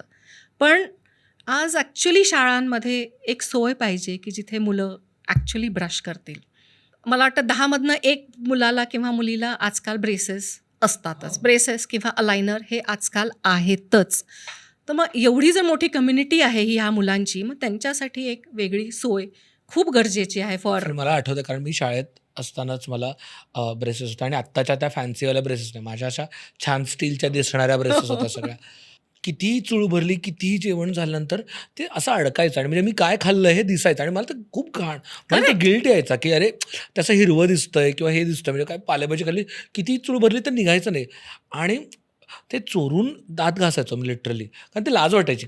बरोबर आणि आहे. टीनेजची स्टार्ट होती, मी 6वीत वगैरे होतो तेव्हा, तर अगदीच. त्यामध्ये खूपच घाण वाटायचं. सो मुद्दा ॲक्च्युली त्याच्यावरतीच येतो की ह्या ज्या काही ब्रेसेस, अलायनर्स आणि ह्या सगळ्या ज्या ट्रीटमेंट, दात वेडेवाकडे असण्यावरच्या ज्या ट्रीटमेंट आहेत, याच्याकडे साधारणतः बघितलं तर की हे कॉस्मेटिक आहे. तुम्ही जसे आहात तसे राहा, हे खुश राहा, हे याचा काही संबंध नाही आहे. हे इम्पॉर्टंट इसेन्शियल ट्रीटमेंट आहे. ही लक्झरियस कॉस्मेटिक ट्रीटमेंट नाही, नाहीये. कारण त्याच्याकडे बघताना त्या पद्धतीने बघितलं जातं. करेक्ट. म्हणजे सगळ्यांना असं ऑफकोर्स हे बघ, कोणाचे दात जर छान सरळ असतील, त्याची स्माईल चांगली असेल, तर ओव्हरऑल कॉन्फिडन्समध्ये फरक पडणारच आहे. पण खूप वेगळे दात असला आणि जरी कॉन्फिडंट एखादा मुलगा जरी आहेत, आपण बघतो असं की there are really super confident people की ज्यांचे दात वेडेवाकडे आहेत. मला वाटतं एक ॲड पण आहे ज्याच्यामध्ये मुलगी सांगते की नाही माझे दात आहेत वाकडे, असं काहीतरी एक ॲड पण आहे. पण मग तुम्ही नीट ब्रशिंग, ओरल हायजीन केअर जी आहे तुम्हाला ट्रिपल करावी लागेल. असू देत तुमचे दात वेडेवाकडे जरी असले तरी हरकत नाही आहे, पण तुमचं ओरल हायजीन मेजर्स हे जर लोक 2दा ब्रश करत असेल, तुम्ही डेफिनेटली 4दा ब्रश करायला पाहिजे. तर मग तुमचेच दात खराब व्हायला सुरुवात होते. त्या बाबतीत मला ते तुम्ही म्हणाला त्याच्यावर मला हेही लक्षात येतं की बेसिकली समजा कारचं जर आपल्या व्हील अलाइनमेंट नीट नसेल तर काय होतं, एक टायर मार खातं, गाडीचा मायलेज कमी होतं, टायर बदलायला लवकर लागतं. सेम जर दाताची अलाइनमेंट नीट नसेल, ठीक आहे तुम्ही दात स्वच्छ कराल, पण जर बाईट नीट होत नसेल तर तुम्ही म्हणाल तसं तो ग्राइंड नीट नाही होणार आहे. हां, म्हणजे so तो अल्टिमेटली एक दात एक्स्ट्रा खराब होणारच आहे. तो एक डॉमिनो इफेक्ट आपण ज्याला म्हणतो, की असे विचारतात पेरेंट्स की जर आम्ही नाही आता ट्रीटमेंट केली तर काय होईल. सो इमिजिएट फ्युचरमध्ये तसं काहीच होत नाही. सो आपण एक एक्झाम्पल घेऊया की जसं if there is a deep bite, म्हणजे वरचे दात खालच्या हिरडीला टच करतायत, बापरे. त्याला डीप बाईट म्हणजे सिव्हिअर केस आपण म्हणू. स्माईल करताना हिरड्या दिसत आहेत, चलो दिसायचाही काही प्रश्न नाही आहे की everybody is comfortable in their own body and in their own smile. पण ह्याचा इफेक्ट काय होणार पुढे जाऊन, जेव्हा हे एक दुसऱ्यांना दात कव्हर करतायत तर वरचे दात खालच्या दातांवर कंटिन्युअसली घासले जातात. सो एका दिवसात, 2 दिवसात, 2 वर्षात, 3 वर्षात इमिजिएटली इफेक्ट आपल्याला दिसत नाही. पण हळूहळू as you go in to your 30s and in your 40s तर खालचे दात पूर्णपणे घासले जातात. सो आपला दातांवर इनॅमल आहे हे सगळ्यांना माहिती आहे, which is one of the strongest structure in our body. त्याला घासायला इनॅमलला घासू शकतं, किंवा आपण जेव्हा कीड काढतो किंवा आपण ड्रिल करतो दातामध्ये तेव्हा आम्ही डायमंड बर वापरतो. सो त्याच्यावर डायमंड डस्ट असते. So only diamond can cut the enamel. So आपलं इनॅमल ॲक्च्युली एवढं स्ट्रॉंग आहे, पण तरी ते घासलं जात आहे. आता हे घासलं गेल्यामुळे आपल्याला हे लक्षात ठेवायला पाहिजे की आपला हा जो खालचा जबडा आहे तो मुव्हेबल आहे, वरचा फिक्स्ड आहे. सो हा जबडा जेव्हा मूव्ह होतो आहे तर आपली एक ना विशिष्ट हाईट असते फेसची, मग ती हाईट हळूहळू कमी व्हायला लागते. आता प्रत्येक जबडा हा कुठेतरी आर्टिक्युलेट करतो आहे ना, जसं आपलं नी जॉईंट आहे. सो त्याला एक वरचा एक सरफेस आहे, एक खालचा सरफेस, आणि तो आर्टिक्युलेट करतो आहे. आणि हा आपला एक युनिक जॉईंट आहे, तो स्वतंत्र उमेदवार म्हणून काम नाही करू शकत, त्याला दोन्ही मिळूनच कामं करावी लागतात. म्हणजे ओपन केलं तर नुसतं असं नाही होणार की हा ओपन होईल, हे दोन्ही ओपन व्हावे लागतात. सो जेव्हा हे ओपन क्लोज आहे किंवा ही जी हाईट कमी व्हायला लागते तर डायरेक्ट इम्पॅक्ट तुमच्या जॉईंटवर यायला सुरुवात होतो. तुमचं वयही वाढत जातं, तुमचे हॉर्मोन्स पण तुम्हाला सपोर्ट करत नाहीत, आणि रिपेअर कॅपॅसिटी जी म्हणतो आपण, आपल्या प्रत्येकाच्या बॉडीमध्ये एक रिपेअर कॅपॅसिटी असते. As a again said, body is a pharmacy, ती पण कमी कमी होत जाते एजनुसार. So I am seeing lot of these late 40s, 50s, specially menopausal women, ते कम विथ दिस प्रॉब्लेम की आम्हाला जॉईंटमध्ये खूप पेन होत आहे. ते पहिले ENTकडे जातात की कानाला तर त्रास नाही आहे. मग लक्षात येतं की अरे ऑक्लुजनच प्रॉब्लेम आहे, घर्षण झालेलं आहे, दातांवर दात बसणे कमी झालं आहे. आता ती बाईटच एवढी अजून डीप व्हायला लागते की खालच्या हिरड्या पण सुटायला लागतात, खालच्या हिरड्या पण घासल्या जातात, आणि हे खालचे दात हे वरच्या हिरडीला पण लागत आहेत. मग ती वरच्या हिरडीला पण त्रास व्हायला लागतो, मग तिथे थोडंसं अल्सर येणे किंवा लाल होणे, ह्या गोष्टी. मग सो दिस इज अ कॅस्कॅडिंग किंवा डॉमिनो इफेक्ट आपण ज्याला म्हणतो की एकामुळे एक होतं. आता नुसतं इथेच दुखतं का नाही. सो क्लासिकली बरेचसे लोक सांगतात आमच्या मानेच्या मागे दुखतं, आमच्या खांद्यांना पण दुखतं. आणि का दुखतंय म्हणे तर हे दातांमुळे दुखतंय, आणि दातांमध्ये कीड कुठेच नाही आहे, just because they are not occluding properly, the bite is so deep, आणि त्याचा इफेक्ट तुमच्या जॉईंटवर होतो आहे, आणि म्हणून हे सगळे प्रॉब्लेम होत आहेत. म्हणजे एवढं होऊ शकतं, आणि ह्याचा विचार कोणीच करत नाही. ऑफकोर्स म्हणजे कसं माहितीच नसल्यामुळे, टू आन्सर युअर क्वेश्चन, की हे नुसतं कॉस्मॅटिक नाही आहे, आपण जेव्हा ट्रीटमेंट करतो तेव्हा आपण ऑप्टिमम फंक्शन, म्हणजे एस्थेटिक हा पार्ट आहे, डेफिनेटली आहे, पण optimum function of the jaws, bones and teeth हे सगळ्यात जास्त इम्पॉर्टंट आहे जेव्हा आपण ब्रेसेस किंवा अलायनरची ट्रीटमेंट करतो तेव्हा. सो असं नाही आहे की फक्तच वेडेवाकडे दात किंवा पुढे आहेत तर मागे न्यायला पाहिजे, किंवा दातांमध्ये फटी आहेत तर त्या फटी बंद करायला पाहिजे, हे असं नाही आहे. प्लीज कोणीतरी हा आत्ताच्या कॉन्व्हर्सेशनचा बिट हेल्थ इन्शुरन्स कंपन्यांना दाखवा. Exactly. So we are trying from our end. मध्ये इंडियन ऑर्थोडॉन्टिक सोसायटीने एक मोठा इव्हेंट केलेला, म्हणजे दे आर स्टील ट्राईंग. तर आम्ही जितके पण आमच्याकडे OPDला पेशंट्स येत आहेत त्यांचे आम्ही प्रॉब्लेम्स बघितले, आणि हा प्रॉब्लेम खरा प्रॉब्लेम आहे हे प्रूव्ह करण्यासाठी पाठवलं आहे वरती, आणि वी आर जस्ट होपिंग की this will be identified as a health problem and not just the teeth problem. आपण आता ब्रेसेस आणि या सगळ्याबद्दल पण बोलतो, म्हणून मला हेच विचारायचं आहे की समजा कोणाचे तरी असे वेडेवाकडे दात आहे किंवा दातामध्ये गॅप्स आहेत, कोणी कन्सिडर केलं पाहिजे ब्रेसेस लावणं? त्यातला किती गोष्टी स्ट्रक्चरली, म्हणजे तुम्ही काय साधारण अगदी लहान असाल, तुमचे काय आत्ता जस्ट दुधाचे दात पडून पक्के दात आलेले आहेत, तर त्यांनाही ब्रेसेस कन्सिडर करावे का? एकतर कुणी कन्सिडर केले पाहिजे, काय टाईमलाईन्स त्याच्या असल्या पाहिजेत, आणि त्या ब्रेसेसचे पण काय काय ऑप्शन्स आहेत? म्हणजे ओके. त्या कदाचित आधी त्या फक्त तारावाल्या यायच्या, आता ते इनव्हिजिबल अलायनर्स मिळतात, पासून आता मार्केटमध्ये त्या रँडम कंपन्यासुद्धा वेगवेगळ्या अलायनर्स सारख्या गोष्टी विकतात. तर what should you go for actually, आणि कशावरनं काय ठरवलं पाहिजे? आता जर तुमच्या सगळ्याच दातांमध्ये स्पेसेस जर असतील, मोस्टली मागच्या दातांमध्ये नसतात, पुढच्याच दातांमध्ये असतात, canine to canine, premolar to premolar, तर हे का गरजेचं आहे की सगळे दात एकत्र असणे? It's not a very good simile, but I would like to give. आपण एक लहानपणी आपल्याला गोष्ट होती ना की लाकूड तोड्या असतो, त्याची एक लाकडी आपण लवकर तोडू शकतो, हा. पण त्याची मुळी असेल तर त्याला तोडणं डिफिकल्ट आहे. Exactly the same principle is here. तुमचे दात जर एकत्र व्यवस्थित एक दुसऱ्यांवर नीट बसणारे जर असतील तर त्यांना तोडणे किंवा हलवणे किंवा त्यांचा प्रॉब्लेम होणे खूप डिफिकल्ट आहे. ओके. युजली त्यांच्यामध्ये प्रॉब्लेम्स येत नाहीत.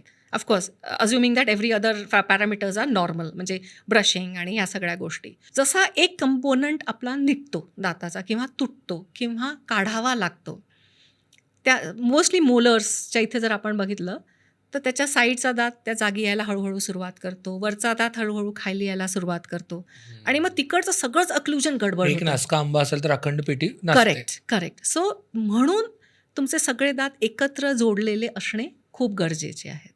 तुम्हाला काय पाहिजे आहे, की तुम्हाला ब्रेसेस पाहिजे आहेत की तुम्हाला रिमूव्हेबल टाईपचे, म्हणजे सो ब्रेसेस आर फिक्स्ड, पूर्णपणे माझा कंट्रोल आहे, तुम्हाला प्रत्येक महिन्याला यायचं आहे. So braces I always say is like an handle to a door.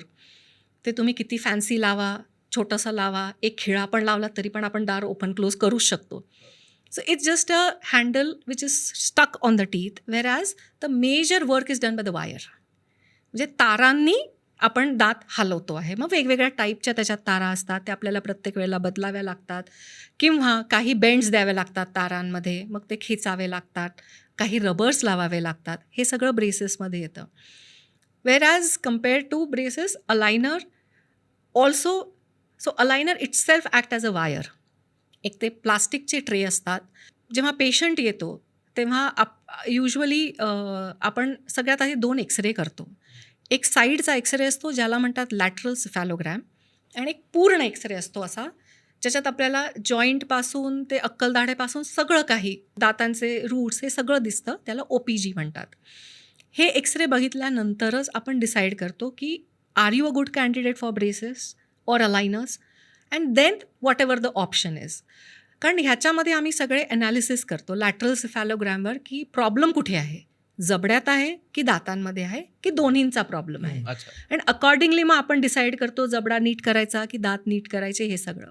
मग then we come to the braces. आता ब्रेसेसमध्ये पण ढोबळ आपण बघितलं तर एक स्टीलचे ब्रेसेस आहेत, एक सिरॅमिक ब्रेसेस आहेत, म्हणजे दातांच्या रंगाचे ब्रेसेस. आणि मग रिसंटही नाही म्हणता येणार, आपल्याकडे आता ऑलमोस्ट फ्रॉम 2010-13 पासनं अलायनर्स आहेत. पण अलायनर्स आजकाल खूप जास्त फेमस झाले आहेत because of all this Instagram videos आणि ह्याच्याप्रमाणे. तर बऱ्याचशा पेशंट्सना असं असतं की हे प्लास्टिक दात मूव्ह करेल का? हा कॉमन प्रश्न मला हा विचारला जातो. तर हो, definitely this plastic can move teeth. आता पण हँडल लागतंच बरं त्या प्लास्टिकला. जे plastic is a wire, as I said. ब्रेसेसमध्ये वायर दात मूव्ह करतायत, इथं प्लास्टिक मूव्ह करतंय, पण त्यालाही काही काही हँडल्स लागतात, ज्याला आम्ही अटॅचमेंट्स म्हणतो. ओके. ते आपण दातांवरच दाताच्याच रंगाचे लावतो. अगदी छोटे छोटेसे असतात. सो अलायनर त्याच्यावर फिट होतात आणि काही सर्फेसेस असे क्रिएट करतात की ज्यांनी दात मूव्ह होतो. आता ब्रेसेस सगळ्यांना साधारण माहिती आहे की महिन्याला एकदा जावं लागतं, दात वायर चेंज होते आणि आपली ट्रीटमेंट होते. मग अलायनरनी कशी ट्रीटमेंट होते? सो जेव्हा अलायनर जर डिसाईड होत असेल तर आपण एक स्कॅन घेतो, इंट्राओरल स्कॅन. म्हणजे तो एक फोटो आहे ॲक्च्युली, पण मी तो 3 डिमेन्शनली फिरवून बघू शकते. मला मागून जे आधी आपण माप घ्यायचो, प्लास्टर ऑफ पॅरिसचं मॉडेल बनवायचो आणि जे माप घ्यायचो, ते आता हळूहळू ऑब्सिलीट व्हायला लागलेलं आहे. आणि त्याच्या जागी हे स्कॅन आलेलं आहे, कारण ते मला हातात सगळीकडे फिरवून बघता येतं आहे. म्हणजे मॉडेल नाही, स्क्रीनवर मला च्युइंगम सारखं पूर्वी जे यायचं आणि ते चावायला लागायचं, बाईट घ्यायला लागायचं, ते आता नाही येत. ते आता ऑलमोस्ट ऑब्सोलीट झाले ज्यांच्याकडे स्कॅनर्स आहेत. मग स्कॅनमध्ये जर मला ते सगळं बघता येतं आणि मग त्याच्यामध्ये मला रिअल टाईम कुठे कॅव्हिटी आहे, किती कुठल्या दाताला प्लाक आहे, किती दात वाकडे आहेत किंवा कुठले कॉन्टॅक्ट स्लिप झालेले आहेत, एवढ्या मायन्यूट गोष्टी आज आपल्याला बघता येतात त्या स्कॅनमध्ये. आणि ते सगळं झाल्यानंतर मला ते पेशंटला दाखवता येते. रे, मी जे मॉडेल नुसतं दाखवलं तर तेवढं ते कलर नाही आहे ना, ते प्लास्टर आहे शेवटी. पण जेव्हा I show this to the patient, first it's an best educational tool दाखवायला की हे बघ, हे इथे तुझं प्लाक आहे, इथे तुला कॅव्हिटी आहे, तुझा दात एक दुसऱ्यावर असा येतो आहे आणि what we can do. And second best thing which is नाव वी कॅन डू इज आपण सिम्युलेशन दाखवू शकतो आहे. म्हणजे प्री आणि पोस्ट तुझे आत्ताचे असे आहेत आणि तुझे दात कसे दिसतील हे आपण रिअल टाईममध्ये दाखवू शकतो आहे. आणि हे AI मुळे पॉसिबल आहे. आता नुसते दातच दाखवू शकतोय का? नाही, आपण आता फेस पण दाखवू शकतो. म्हणजे I will take your face photo, smiling photo, आणि immediate real time within few seconds I am able to show you की तुझी स्माईल कशी दिसेल. स्पेशली सगळ्या मुलींना आणि ऑफकोर्स आजकाल मुलांना पण हे असं असतं की डॉक्टर माझी ट्रीटमेंट झाल्यावर मी कशी दिसेन. आणि हा लेजिटिमेट क्वेश्चन आहे, फेअर आहे. सगळ्यांना असं वाटतं की 2 वर्ष जर मी जाणार असेल तर मला हे दिसणं खूप गरजेचं आहे की मी कशी दिसणार आहे किंवा मी कसा दिसणार आहे. So this is a real time change what is happening because of aligners. So आपल्याला हे लक्षात घ्यायला पाहिजे की ह्याच्यामुळे ब्रेसेसचा कमीपणा आहे का? नाही. ब्रेसेस जरी मला करायचे असेल तरी I will do all this things and show. कारण ट्रीटमेंट शेवटी करणारी मीच आहे किंवा डॉक्टरच आहे तो. प्रोज अँड कॉन्स मी सांगेन. ब्रेसेसमध्ये यू मस्ट हॅव रिअलाइज, आणि तू ब्रेसेसची ट्रीटमेंट केली आहेस, की सारखं काहीतरी टोचणे हा सगळ्यात मोठा डिफिकल्ट पार्ट आहे. हां. सेकंडली एक ब्रेसच तुटली, मग ते जा आणि ते फिक्स करा आणि मग डॉक्टर रागवणार की काय तू काय खाल्लं शार्दूल, काहीतरी कडक खाल्लं, चिक्की कशाला खाल्ली. खाण्यावर रिस्ट्रिक्शन्स आहेत. माझी इथं घुसली होती वरती. सो खाण्यावर रिस्ट्रिक्शन्स डेफिनेटली आहेत. म्हणजे चिक्की, चिकलेट, च्युइंगम, कडक चकली, कडक पेरू, ऊस कोणी खात नाही पण तरी माझ्या एक लिस्टमध्ये ऊस, कणीस, कोणी प्रसाद दिला तुम्हाला खोबऱ्याचा तो पटकन तुम्हाला खाता येत नाही. संक्रांतीचे लाडू तुम्हाला अवॉइड करायला सांगितले असतात. चिकन खाता येतं पण बोनलेस खाता येतं. पिझ्झा खायचा असेल तर फोर्क अँड नाईफनी कट करून खावा लागतो.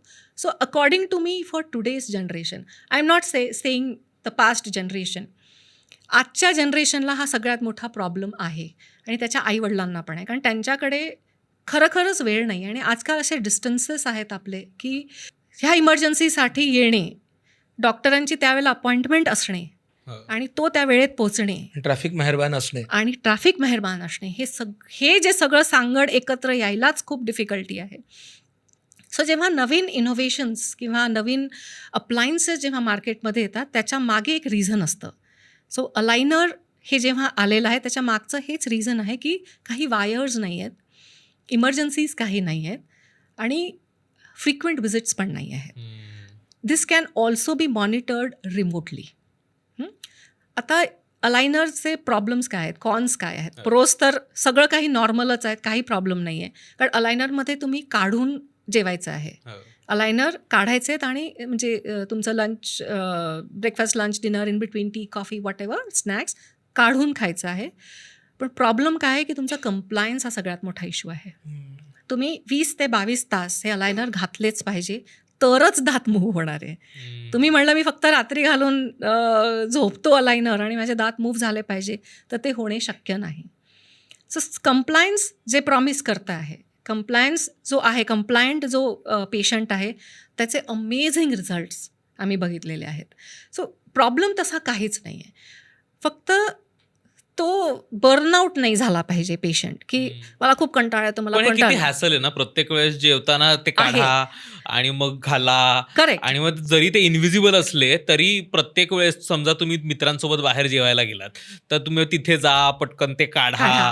पण हेच आहे ना मग. But still people are choosing that why because of the previous reasons, specially adults.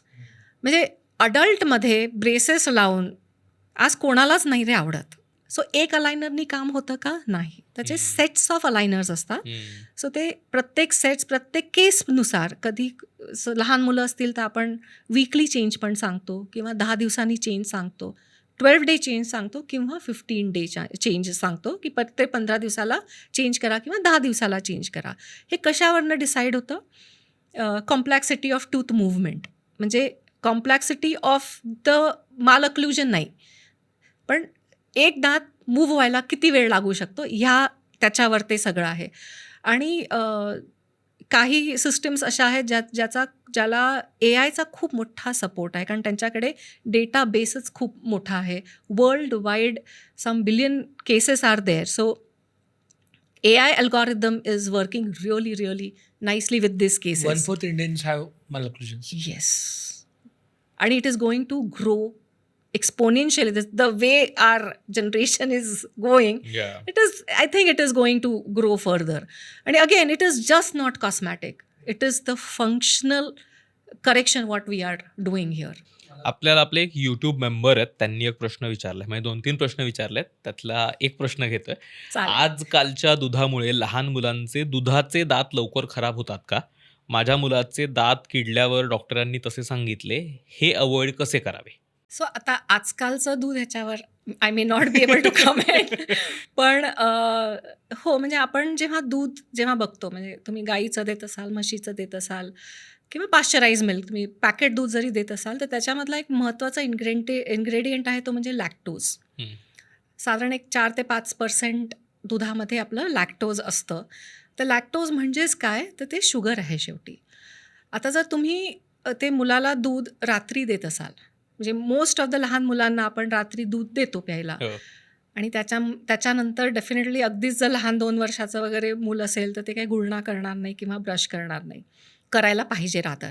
So जेव्हा ते दूध तोंडातल्या तोंडात रात्रभर असतं, तेव्हा दुधामधली जी शुगर आहे किंवा एक दुधाचा जो लेयर आहे दातांवर जो तयार झालेला, तो आपल्या दातांना चिटकलेला असतो. आणि again as I said, we have good bacterias and bad bacterias. रात्री आपला माउथ म्हणजे ओरल कॅव्हिटी ज्याला आपण म्हणतो, it becomes a contained cavity. म्हणजे आपण फर्नेसमध्ये जसं ठेवलेलं आहे, उबत ठेवलेलं आहे, तशी ती कॅव्हिटी होऊन जाते आपली. आणि त्याच्याचमुळे मग बॅक्टेरियल ग्रोथ पण वाढते. का वाढणार? कारण त्यांना शुगर मिळते आहे, लॅक्टोज मिळतं आहे. आता ह्याच्यात जर तुम्ही साखर घालून देत असाल, so it is like 5 times आगीत तेल होत आहे.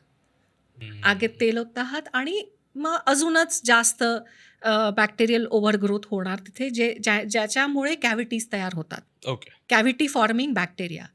थर्ड मोस्ट इम्पॉर्टंट गोष्ट आहे, म्हणजे ते नॉर्मल लोकांसाठी पण आहे, की जेव्हा आपण झोपतो ना, म्हणजे साधारणपणे दिवसभरामध्ये एक ऑन ॲन ॲव्हरेज जर आपण माणूस घेतला, तर ऑन ॲन ॲव्हरेज एक साधारण 1.5-2 लिटर आपलं सलायवा सिक्रीट होतो. म्हणजे आपली जी थुंकी आहे, जी सलायवा आहे ती. पण झोपताना मात्र ती खूपच कमी होते आणि आपण झोपताना खूप कमी वेळेला स्वॉलो पण करतो. सो अगेन सलायवाचं मेन फंक्शनच ते आहे की flush out all the particles which are there in our mouth, maintaining the pH of the saliva, normal neutral pH.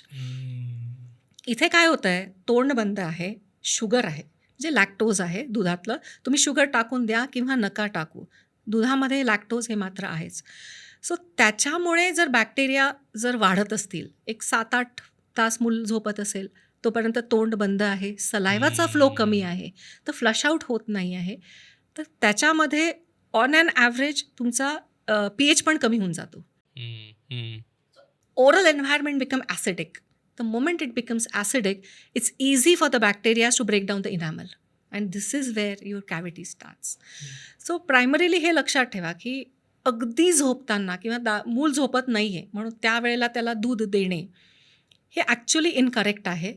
अगदीच द्यायचं असेल त्याच्यानंतर थोडंसं पाणी तरी पाजा मुलांना. आणि जितक्या लहानपणापासून आपल्याला मुलांना ब्रश करायची सवय लावता येईल तितकी लावणं, I will say, I recommend it, strongly recommend it. Specifically रात्रीचा ब्रश. आणि कसं आहे, जसं मी म्हणलं ना, आपण कॉग्नेटिव्ह डेव्हलपमेंटबद्दल बोललो, तुम्ही जर ब्रश करत असाल as a parent, then that child will definitely brush. बरोबर, make this as an bonding exercise, make this as an family exercise time, की 3 जण 4 जण जितके तुम्ही मेंबर्स आहात, ब्रश टुगेदर. सो दिस लहानपणी लागलेली जी हॅबिट आहे ती, मग असे कितीतरी माझे पण पेशंट्स आहेत, म्हणजे अडल्ट्स आहेत, टीनेजर्स आहेत, की रात्री ब्रश केल्याशिवाय झोप लागत नाही. सो हे का झालेलं आहे, कारण त्यांच्या पेरेंट्सनी त्यावेळेला थोडे कष्ट घेतले आहेत.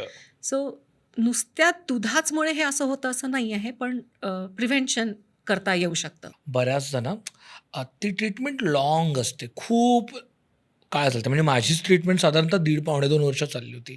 सो तेव्हा तर, आता मला माहीत नाही आताच्या नवीन ॲडव्हान्समेंटमुळे किती होतं, पण साधारणतः बऱ्याचदा असं होतं की माझ्या मित्रांचं बघितलं त्यावेळेला की बाबा निम्म्यातनं सोडून द्यायचं आहे किंवा 2-2 अपॉइंटमेंट स्किप करायचं, कारण ते तिकडे जाणं म्हणजे अंगावरती काटा यायचा, कारण का पुढचे 2 दिवस खरंच खूप दुखायचं. सो ह्याचा काही परिणाम होतो का या ट्रीटमेंटवर, आणि आजकाल साधारणतः किती वेळ ही ट्रीटमेंट चालते? सो जसं तुझ्या वेळेला होतं ना, तसंच आजही आहे शार्दूल, कारण काही तसं दात कसे मूव्ह होतात ही बायोलॉजी तर चेंज झालेली नाही. हां. सो ऑन ॲन ॲव्हरेज आम्ही म्हणतो 18 months to 2 years is the minimum. You have to understand, this is a word minimum treatment time needed. कुठलेही तुम्ही ब्रेसेस घ्या, अलाइनर्स घ्या, एवढा वेळ हा लागतो.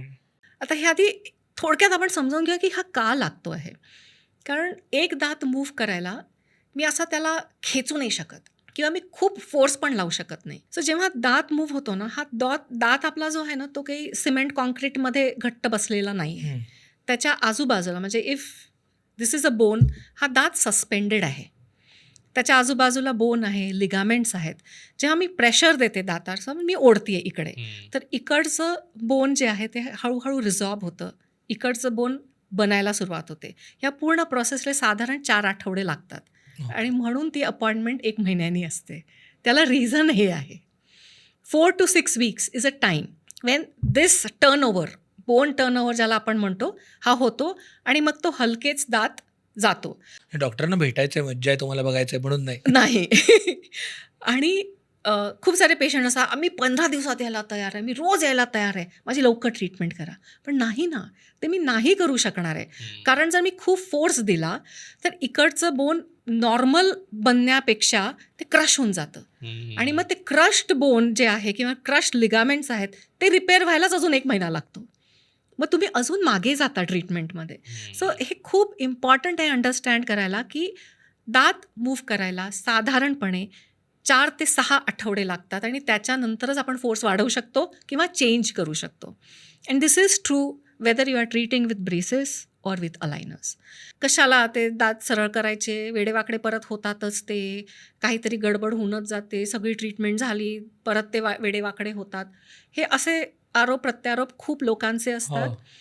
जे पेशंट्स ऑर्थो ट्रीटमेंट करतात ते थोडेसे बर्नआउट झाले असतात, त्यांना रिटेनर्स घाला म्हटलं की जरा नको वाटतं, जीवावर येतं.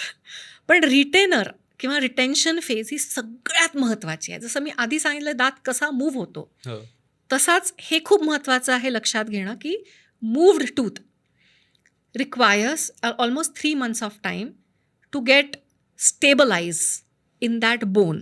Minimum 3 months. 3 to 4 months आपण एक ढोबळ सांगूयात. सो तो स्टेबलाइज होतो म्हणजे काय होतं? ऑफकोर्स त्याच्या आजूबाजूला नवीन बोन फॉर्म होतं. आपले लिप्स, चीक, टंग त्या नवीन जागी आलेल्या दातांना अडॅप्ट व्हायला सुरुवात होतात. जरी ते ऑलरेडी अडॅप्ट व्हायला सुरुवात केलेलं असतं त्यांनी, पण एक फायनल अडॅप्टेशन म्हणतो ना, की अडॅप्ट व्हायला सुरुवात होते त्यांची आणि ते फायनली अडॅप्ट होतात. कारण शेवटी आपलं मसल मेमरी असते ना रे, म्हणजे सगळीकडेच मसल मेमरी आहे. सो ती मसल मेमरी स्टेबलाइज होसपर्यंत आपल्याला ऑर्थोडॉन्टिस्ट एक काहीतरी काढण्या घालण्याचं रिमूव्हेबल अप्लायन्स देतात. त्याच्यामध्ये 2 प्रकार असतात. एक तार असते, एक टाळूला असं कवळीसारखं दिसणारं असतं, किंवा आजकाल अलायनरसारखं दिसणारं एक एसिक्स रिटेनर आपण ज्याला म्हणतो असे असतात. Depending upon the cases. So most of the cases nowadays, कारण तारेचा जर तुम्हाला कंटाळा आला असेल आणि ऑफकोर्स जर तुम्ही अलायनरनी ट्रीटमेंट केली असेल तर नोबडी विल वेअर दॅट तार. सो मोस्ट ऑफ द केसेसमध्ये आपण ते एसिक्स रिटेनर देतो. पण अगेन हा ना ऑर्थोडॉन्टिस्टचा परव्ह्यू आहे की ह्या केसला कुठलं दिलं पाहिजे तर ते प्रॉपर आहे. So on an average minimum 3 to 4 months आपल्याला हे रिटेनर जे रिमूव्हेबल आहेत ते दिवस रात्र घालायचे आहेत. ते नाही केले तर ते नाही जर केले तुम्ही तर तुमचे दात परत वेडेवाकडे व्हायची खूप शक्यता आहे. एकदम लास्ट क्वेश्चन शेवटचा. जर तुम्हाला कोणासाठीच परफेक्ट डेंटल हायजीन रुटीन तयार करायचं असेल तर व्हॉट वुड इट बी? जे सर्वसाधारण लोक आहेत, जे फिनिकी नाही आहेत खूप, म्हणजे देर आर 2 कॅटेगरीज. एक खूपच लेझी असतात, एक खूपच असे परफेक्शनिस्ट असतात. आपण एक जे नॉर्मल आहेत त्यांच्याबद्दल बोलूयात. As simple as 2 time brushing a day, सकाळी उठल्यावर आणि रात्री झोपायच्या आधी हे 2 ब्रशिंग करायलाच पाहिजे.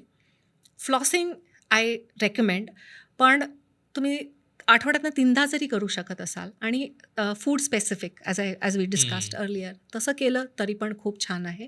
रात्रीच्या ब्रशिंग नंतर मात्र प्लीज तुम्ही काही खाऊ नका किंवा पिऊ पण नका. कारण आजकाल on the click of your finger Swiggy, Instamart, जे कुठलं काय आपल्याकडे हातात येईल. आज थोडं डिप्रेस्ड वाटतंय, खूप मूड खराब आहे, चला आज आपण आईस्क्रीम खाऊया किंवा वॉट एव्हर, हे असं प्लीज करू नका. केलं तर ब्रश करा. माउथवॉशचा पण आजकाल खूप एक ट्रेंड आहे. सो मला असं सांगायची इच्छा आहे की mouthwash is not the option for brushing. म्हणजे ब्रशिंग माउथवॉश अल्टरनेटिव्ह हा नाही आहे. माउथवॉश कराल ओके, पण माउथवॉश का करायला पाहिजे? स्पेशली जे ब्रेसेस ट्रीटमेंट करतात त्यांनी फ्लोराईड असलेला माउथवॉश करणं चांगलं आहे. जनरल पॉप्युलेशननी पण केलेला चांगला आहे, पण तो सतत करू नये. तो ऑफ अँड ऑन करावा. कारण तुम्हाला जेव्हा आपण माउथवॉश करतो त्याच्यामध्ये फ्लोरिडेटेड माउथवॉश असतात, त्याच्यामध्ये अँटी प्लाक, अँटी बॅक्टेरिया असं लिहिलेलं असतं ना त्याच्यावर. सो हे लक्षात नेहमी ठेवा की जसं गट मायक्रोबायोम आहे तसंच ओरल मायक्रोबायोम पण आहे. तुम्ही खूप जर माउथवॉश सतत करत राहाल तर चांगले पण बॅक्टेरिया आपले हे मरतात. जसं अँटीबायोटिक घेतलं तर आपलं पोट खराब होतं. का होतं? कारण आपले चांगले बॅक्टेरिया पण मरतात. सो तसंच जर तुम्ही सारखंच अँटी प्लाक, हे जर सारखं करत असाल तर ते प्लीज करू नका. Once in a while okay. तुम्हाला डॉक्टरांनी रेकमेंड केलं असेल तर येस. कोणाकोणाचा प्लाक इंडेक्स खूप जास्त असतो तर मग डेंटिस्टच रेकमेंड करतात की तुम्ही इतके महिने करा आणि मग सोडून द्या, असंही ते सांगतात. आणखीन एक प्रश्न, ते म्हणजे हल्ली मार्केटमध्ये खूप DIY अलायनर्स आणि अशा सगळ्या गोष्टी मिळतात. तर त्या गोष्टींवरती कितपत रिलाय करू शकतो आपण? कारण ते त्या इनव्हिजिबल अलायनर सारखेच असतात. मला माहीत नाही, ते प्रमोट तरी तसे करतात. तर what is your take on that? So हे बघ उपकार, हे IKEAमधनं आणलेलं फर्निचर नाही आहे. करेक्ट? की तुम्ही आणलं आहे आणि तुम्ही असेंबल केलं आहे आणि मग त्याचा तुम्ही वापर केला आहे. कारण शेवटी तुम्ही तुमच्या एका ऑर्गनबरोबर खेळत आहात. See we have to consider our oral cavity, our teeth as an organ. बाकी कसं जसे आपले हार्ट आहे, लिव्हर आहे, सगळे ऑर्गन्स आपण त्याच्याशी खेळू का कधी आपण? नाही ना. डॉक्टरकडेच जाऊन खेळू त्याच्याशी, स्वतःहून कधीच खेळणार नाही. सो हे मला वाटतं की खरंच करायला नाही पाहिजे. म्हणजे there is this DIY aligner as well as there are lot of DIY teeth related म्हणजे DIY टीथ व्हाईटनिंग सिस्टम्स किंवा अशा बऱ्याच गोष्टी आहेत. तसंच एक डायरेक्ट टू कन्झ्युमर अलायनर्स पण आहेत. हम्म. त्याच्यामध्ये काय होतं आहे की एक कोणीतरी घरी येतो आहे, तुमचं स्कॅन करतो आहे, कोणीतरी बॅक एंडला त्याच्यावर वर्क करतं आहे. म्हणजे टेक्नॉलॉजी आहे, असं मी म्हणत नाही त्याच्यामध्ये टेक्नॉलॉजी नाही आहे. आणि मग ते अलायनर्स तुम्हाला येत आहेत, घरी येत आहेत आणि तुम्ही मग ते तिथे एक लिहिलेले असतात इन्स्ट्रक्शन्स की आता हे करा. जे जसं DIY फर्निचर असेंब्लिंगसाठी असतं तसं हे सगळं असतं. पण ह्याच्यामध्ये जो सगळ्यात इम्पॉर्टंट फॅक्टर आहे डायग्नॉसिस, ट्रीटमेंट प्लॅनिंग, जो डॉक्टर करतो, जो ऑर्थोडॉन्टिस्ट करतो, तोच मिसिंग आहे ना. म्हणजे तुमच्या तोंडात खरंच कशाची, म्हणजे आता जसं मी म्हणलं की आपला एक वर्कफ्लो आपण बघितला की आपण एक्सरे करतो, तोंडामध्ये बघतो, ब्रेसेस ट्रीटमेंट करायच्या आधी किंवा अलायनर ट्रीटमेंट करायच्या आधी जर काही कॅव्हिटी असतील त्या फिल करतो, रूट कॅनाल असतील त्या करतो, काही दात काढायची गरज आहे का ते बघतो आपण. पण इथे तर हे काहीच होत नाही आहे रे. हम्म. इथे कसं डिरेक्टली पेशंट अलायनर आले आणि त्यांनी घातले. म्हणजे I have a very close associate example. काय तिला हेजिटेशन झालं, पण she started with this DIY aligner, rather D2C aligner. आणि मग खूप दुखतंय म्हणून मग एकदा दाखवलं तिने, की ती घाबरलेली की अरे आता मी मॅडमना कसं सांगू. When I looked in to her mouth, 4 तिचे मोलर्स रूट कॅनालला जवळ आलेले. अरे बापरे. पण हे त्यांनी बघितलंच नाही, त्यांनी रेकमेंडच केलं नाही. आणि तिचे खूप पुढे दात होते आणि ते मागे त्यांना ते घ्यायचे होते. प्लॅन स्क्रीनवर मस्त होता, पण जेव्हा तुम्ही दात मागे घेत आहात तर जागा कुठून आहे. तुम्ही काही घशात घालू शकत नाही आहे दात. तुम्हाला एक लिमिट आहे दात मागे नेण्यासाठी. आणि तिला सिव्हिअर सगळ्या दातांमध्ये पेन व्हायला लागलं. सो मला तरी असं म्हणणं आहे की विदाऊट ऑर्थोडॉन्टिस्ट और ॲटलिस्ट डेंटिस्ट, कोणीतरी एक मध्ये डॉक्टर माणूस गरजेचा आहे की हे जो रेकमेंड करेल की हां तुम्ही you can do this aligner, that aligner करा. पण कोणीतरी तुम्हाला ॲडव्हर्टाइजमेंटमध्ये आपण बघून जसं आपण काही गोष्टी बाय करतो आणि लक्षात येतात की अरे ते दिसायला वेगळं दिसतंय आणि हातात काहीतरी वेगळंच आलं आहे, हो. ते तसंच होणार आहे. आणि त्यांचा जो कस्टमर सपोर्ट पण आहे, हिच्याचकडनं मला कळलं की तो पण ते म्हणतात की अभि आपको, म्हणजे ते उत्तरच देत नाही. अगदी शेवटचा रॅपिड फायर राऊंड आहे. अगदी एका शब्दात उत्तर अपेक्षित आहे. Brushing harder cleans your teeth better. जास्त जोरात दात घासल्याने नाही, काही ते दाताला घासून टाकतात. फक्त साखर खाल्ल्याने दात किडतात. नाही, कार्बोहायड्रेट्स आणि तुम्ही जर नीट ब्रश नाही केला तर डेफिनेटली दात किडतात. व्हाईट टूथपेस्टपेक्षा चारकोलची टूथपेस्ट चांगली असते. नाही, टूथपेस्टमध्ये ना ग्रिटी एलिमेंट्स असतात. म्हणजे जेवढं त्याची ग्रेन साईज मोठी, हम्म. म्हणजे पूर्वीच्या काळी जर आपल्या इकडे आपण, म्हणजे आता परत ते घासण्यावर आलं म्हणून मी हे सांगते, एक तार घासणी असते आणि एक स्क्रॉच बाईट असते हो. आणि एक स्पंज असतं. सो जर खूप डाग असतील आपण ते तार घासणीने घासतो. तवा घासायचा असेल. येस, पण आपले दात तवा नाही आहेत. आपले दात हे एक ऑर्गन आहे. त्याला नॉर्मल मीडियम टूथब्रशनीच घासा आणि नॉर्मल टूथपेस्ट वापरा. चारकोल आहे म्हणजे त्याच्यामध्ये ग्रिटीनेस जास्त आहे. प्लाक वगैरे निघून जाईल, पण त्याच्याचबरोबर तुमच्या हिरडीला इजा होणार आहे आणि तुमचं इनॅमलही घासलं जाणार आहे. शुगर फ्री च्युइंगम दात घासायच्या ऐवजी वापरलं तर चालेल का इमर्जन्सीमध्ये? नाही, मी नाही म्हणेन, पण अगदीच खूप इमर्जन्सी आहे तर once in a while is okay, पण नाही. हार्ड ब्रिसल्ड टूथब्रश की सॉफ्ट? मीडियम. डाएट सोडा चालेल का? नाही, कारण त्याच्यामध्ये शेवटी फिज तर आहेच. शुगर नसली तरी शुगर डेरिव्हेटिव्ह आहे. करेक्ट. अगेन दिस शुगर, म्हणजे देर are lot of reels and lot of studies on sugar derivatives also. म्हणजे की तुम्ही गूळ चांगला की साखर चांगली की स्टिविया चांगलं की मॉंग फ्रूट शुगर चांगलं आणि त्याच्याने किती शुगर स्पाईक होते हे सगळ्यांना माहिती आहे. पण शुगर हा एक एलिमेंट आहे रे. त्याच्यामध्ये जो कार्बन डायऑक्साईड आहे ज्याच्यामुळे त्याला फिज आहे, that is the major problem. Which is acidic and which harms your teeth. Sugar तर आहेच आहे. Make sense. डेंटिस्टकडे फक्त दात दुखल्यानंतरच जावं. कळकळीची विनंती आहे, वर्षातनं एकदा प्लीज आपले दात दाखवा. काही नसलं तरी दाखवा, कारण इन्सिपियंट काही पण प्रॉब्लेम असेल तर तो त्याच वेळेला करेक्ट केला तर तुमचे पैसे पण वाचतील. फ्लॉसिंगनी दातातला गॅप वाढतो. इनकरेक्ट. फ्लॉसिंग आपल्याला असं जाणवतं की टेम्पररीली असं जाणवतं की तिथे गॅप वाढलेला आहे, पण दातांना जर जुळायचं तर ते बरोबर जुळतात. पण जर कंटिन्युअसली तुम्हाला हे जाणवत असेल की नाही मी फ्लॉसिंग केलं आणि माझं दातातली गॅप वाढतच चालली आहे, it means there is a deeper problem. So that's a time you should be showing it to a dentist. Okay. Root canal ही खूप पेनफुल प्रोसेस आहे. आजकालच्या काळामध्ये नाही आहे रे. म्हणजे कोणीही बिना इंजेक्शनचं रूट कॅनल करणार नाही, एक तर फर्स्ट थिंग. आणि nowadays even that is so advanced की most of the time one sitting root canal is what is done nowadays. So एवढं नाही आहे पेनफुल. पण आय विल नॉट डिनाय की ते इंजेक्शन थोडंसं दुखणार, पण तेही आजकाल इतके छान सिरिंजेस आलेले आहेत आणि आधी सगळ्यांना तिथे नमिंग सोल्युशन लावतात, मग तिथे इंजेक्शन देतात. पॅम्परिंग खूप आहे, फक्त तुमच्या मनातली ती भीती काढायची गरज आधी तर आहे. डायरेक्ट उपटायचं. हो. बेसिक दातात फट असेल तरी अलायनर्स लागतात का?